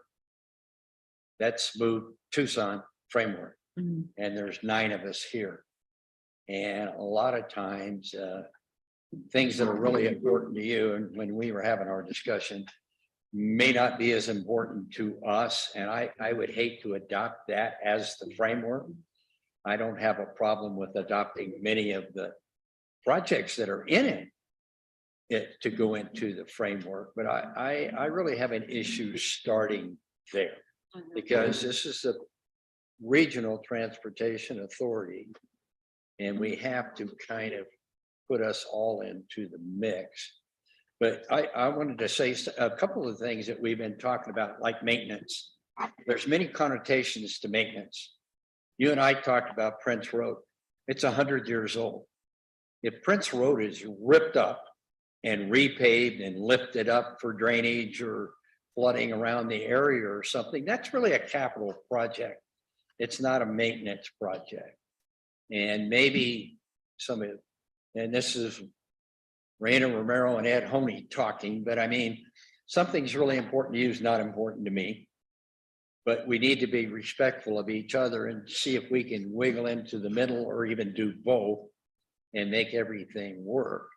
I think we're having a pretty good conversation here. I think Mr. McGovern does a great job. And he wasn't calling me to give him direction other than kind of what General Maxwell said. Hey, that stuff that we're pushing into RTA next comes right off the top, and then we start, you know, and we can adjust the budgets, whatever you call the different areas. I don't think is an issue. I think as long as it's fair to everybody and benefits the region. And, you know, so I don't really see an issue there. Like I said, I don't have a problem with the Move Tucson. Yeah. But I have a problem with it being a base to start with. It doesn't matter to me if the Move Tucson framework is adopted or not. I think the main difference between the Move Tucson framework and what we're seeing in here in front of us, the RTA Next framework, is the possibility of a regional funding category for pavement maintenance and repair. And as long as that category is being discussed and included in the buckets that we have to decide for the RTA Next, I'll be happy. Mr. Chair. If I could, Mr. Chair, Mayor Romero, to that point, if you remember when we started talking about defining some of these buckets, we specifically held back on it. We said that's a policy decision we have to talk in the future. And guess what? We haven't discussed it. Yeah. So what I would prefer to do with the maintenance before we turn the CAC on discussing it, because to Mayor Honey's point as well, there's maintenance. Maintenance occurred on Grand Avenue when we rebuilt it. Maintenance occurred on Broadway when we rebuilt it. But those are capital projects. So there is a level of maintenance that's involved in our capital projects as well. But when we talk about straight maintenance, there's different interpretations. Yeah. Do you give buckets to the municipalities and to incorporate Pima County, let them determine how to spend it? Or is there a responsibility for us as a board, since there are projects we can look around town and say, that is an RTA project. That's something we should be providing some level of maintenance just on the RTA projects. I think that's a conversation we can have as well, but we haven't had it yet. So what I would ask is we add that discussion to our next, or maybe we could do it today. Mayor, how do you think we could do it today? To our next agenda. Right, but I think we were having a lot of good conversation here. And we're all kind of talking about the same thing. Let's coordinate it and work it together. I don't necessarily want to put money in to fill potholes, but I don't have a problem with replacing a whole road that's 100 years old. I don't consider that maintenance per se. That's capital improvement. Supervisor. Mr. Chair, I just wanted to say, as a courtesy to Ms. Santaveros, I sent her my motion so she could have it for the minutes. And I was thinking that perhaps we were getting a little away from the motion. So with the, if my colleagues are okay, I wanted to call the question. Yes. Did you have a second? Yes, Mayor Romero second. And it's basically just to get information to the two. I can read it again. No. It's been a while. Anybody have any comments on the question? All in favor? Aye. Opposed? Carries unanimously. Chair? Got one more. I know you're going to kill me in a second. My right's leaving. He's getting up. He's giving I'd like the. to make a quick motion I move to add because Mayor Romero talked about getting to it. I move to add on a standing basis that TMC and CAC brief at our RTA meetings, because we're at the point where we're finalizing this. And what it allows Chair McGovern to do is to come back and ask us specific questions that his CAC is concerned that needs not staff direction, board direction. I don't think we even need a motion because I think as chair, I can add it to the agenda and I'll just tell you I'll do it. That's wonderful. There you go, sir. That's great. That's perfect. One other item we're going to talk about, 5 minutes. As a part of this item is, and Mr. McGovern is familiar with this as well. We have had some items happening at CAC, and we can disagree and not be disagreeable. I didn't agree with Mayor Romero's motion, but she's still going to get a hug before I leave. I think we've had a couple individuals on the CAC that have gone too far. And when you start telling the chairman that he should resign or we should replace you and all that kind of stuff, it gets to the point you're not arguing a point for a project you want to do. You're actually insulting the chairman of the committee. And I find that unacceptable. And I might even, Mayor Murphy and I had talked about this a little bit. Mayor Murphy, would you like to expand on that? Sir? Yes, no, well, I don't know if it's. Mr. Chair, and this may be lead us to the table of the consensus, but I believe I'd like that move to get a quick executive session because there's some concerns on what we're talking about that I'd like to just address on this topic with the seek legal guidance. I understand, sir, but okay, can't go straight into it until we get legal guidance. I'll second that. Thank you, Tom. I withdraw my. Okay, I think are we? Like I said, my right's leaving. Where are we here? Voting to go to adjournment. Motion to adjourn? Mr. Chair, you have a motion and a second for each session. Oh. That's what we call for, right? Yes. Executive session. You need to vote on that motion. Point it may come out and adjourn, Mr. Chair. I don't. I'm going to leave. I've been here for 3.5 hours and my right has another meeting. Okay. So if you want to go to executive session, find the vice chair.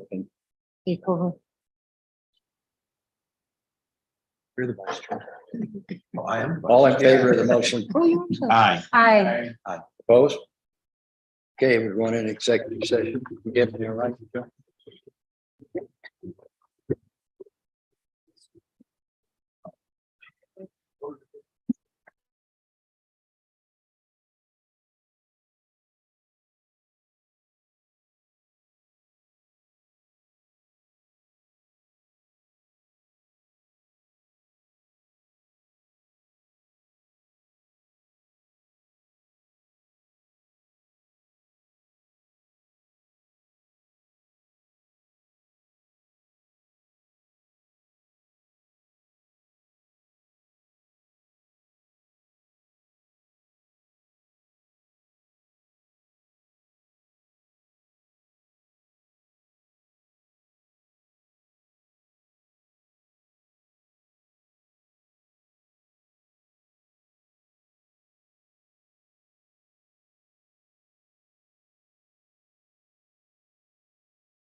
Folks, we're back in open session.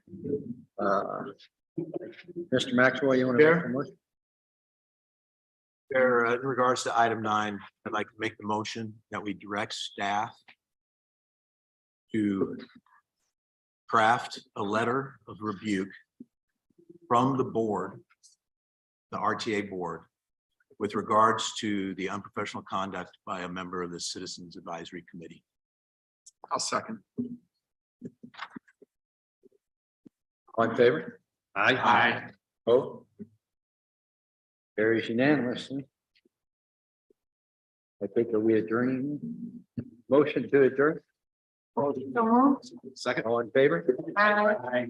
I'm not voting no like Peter did.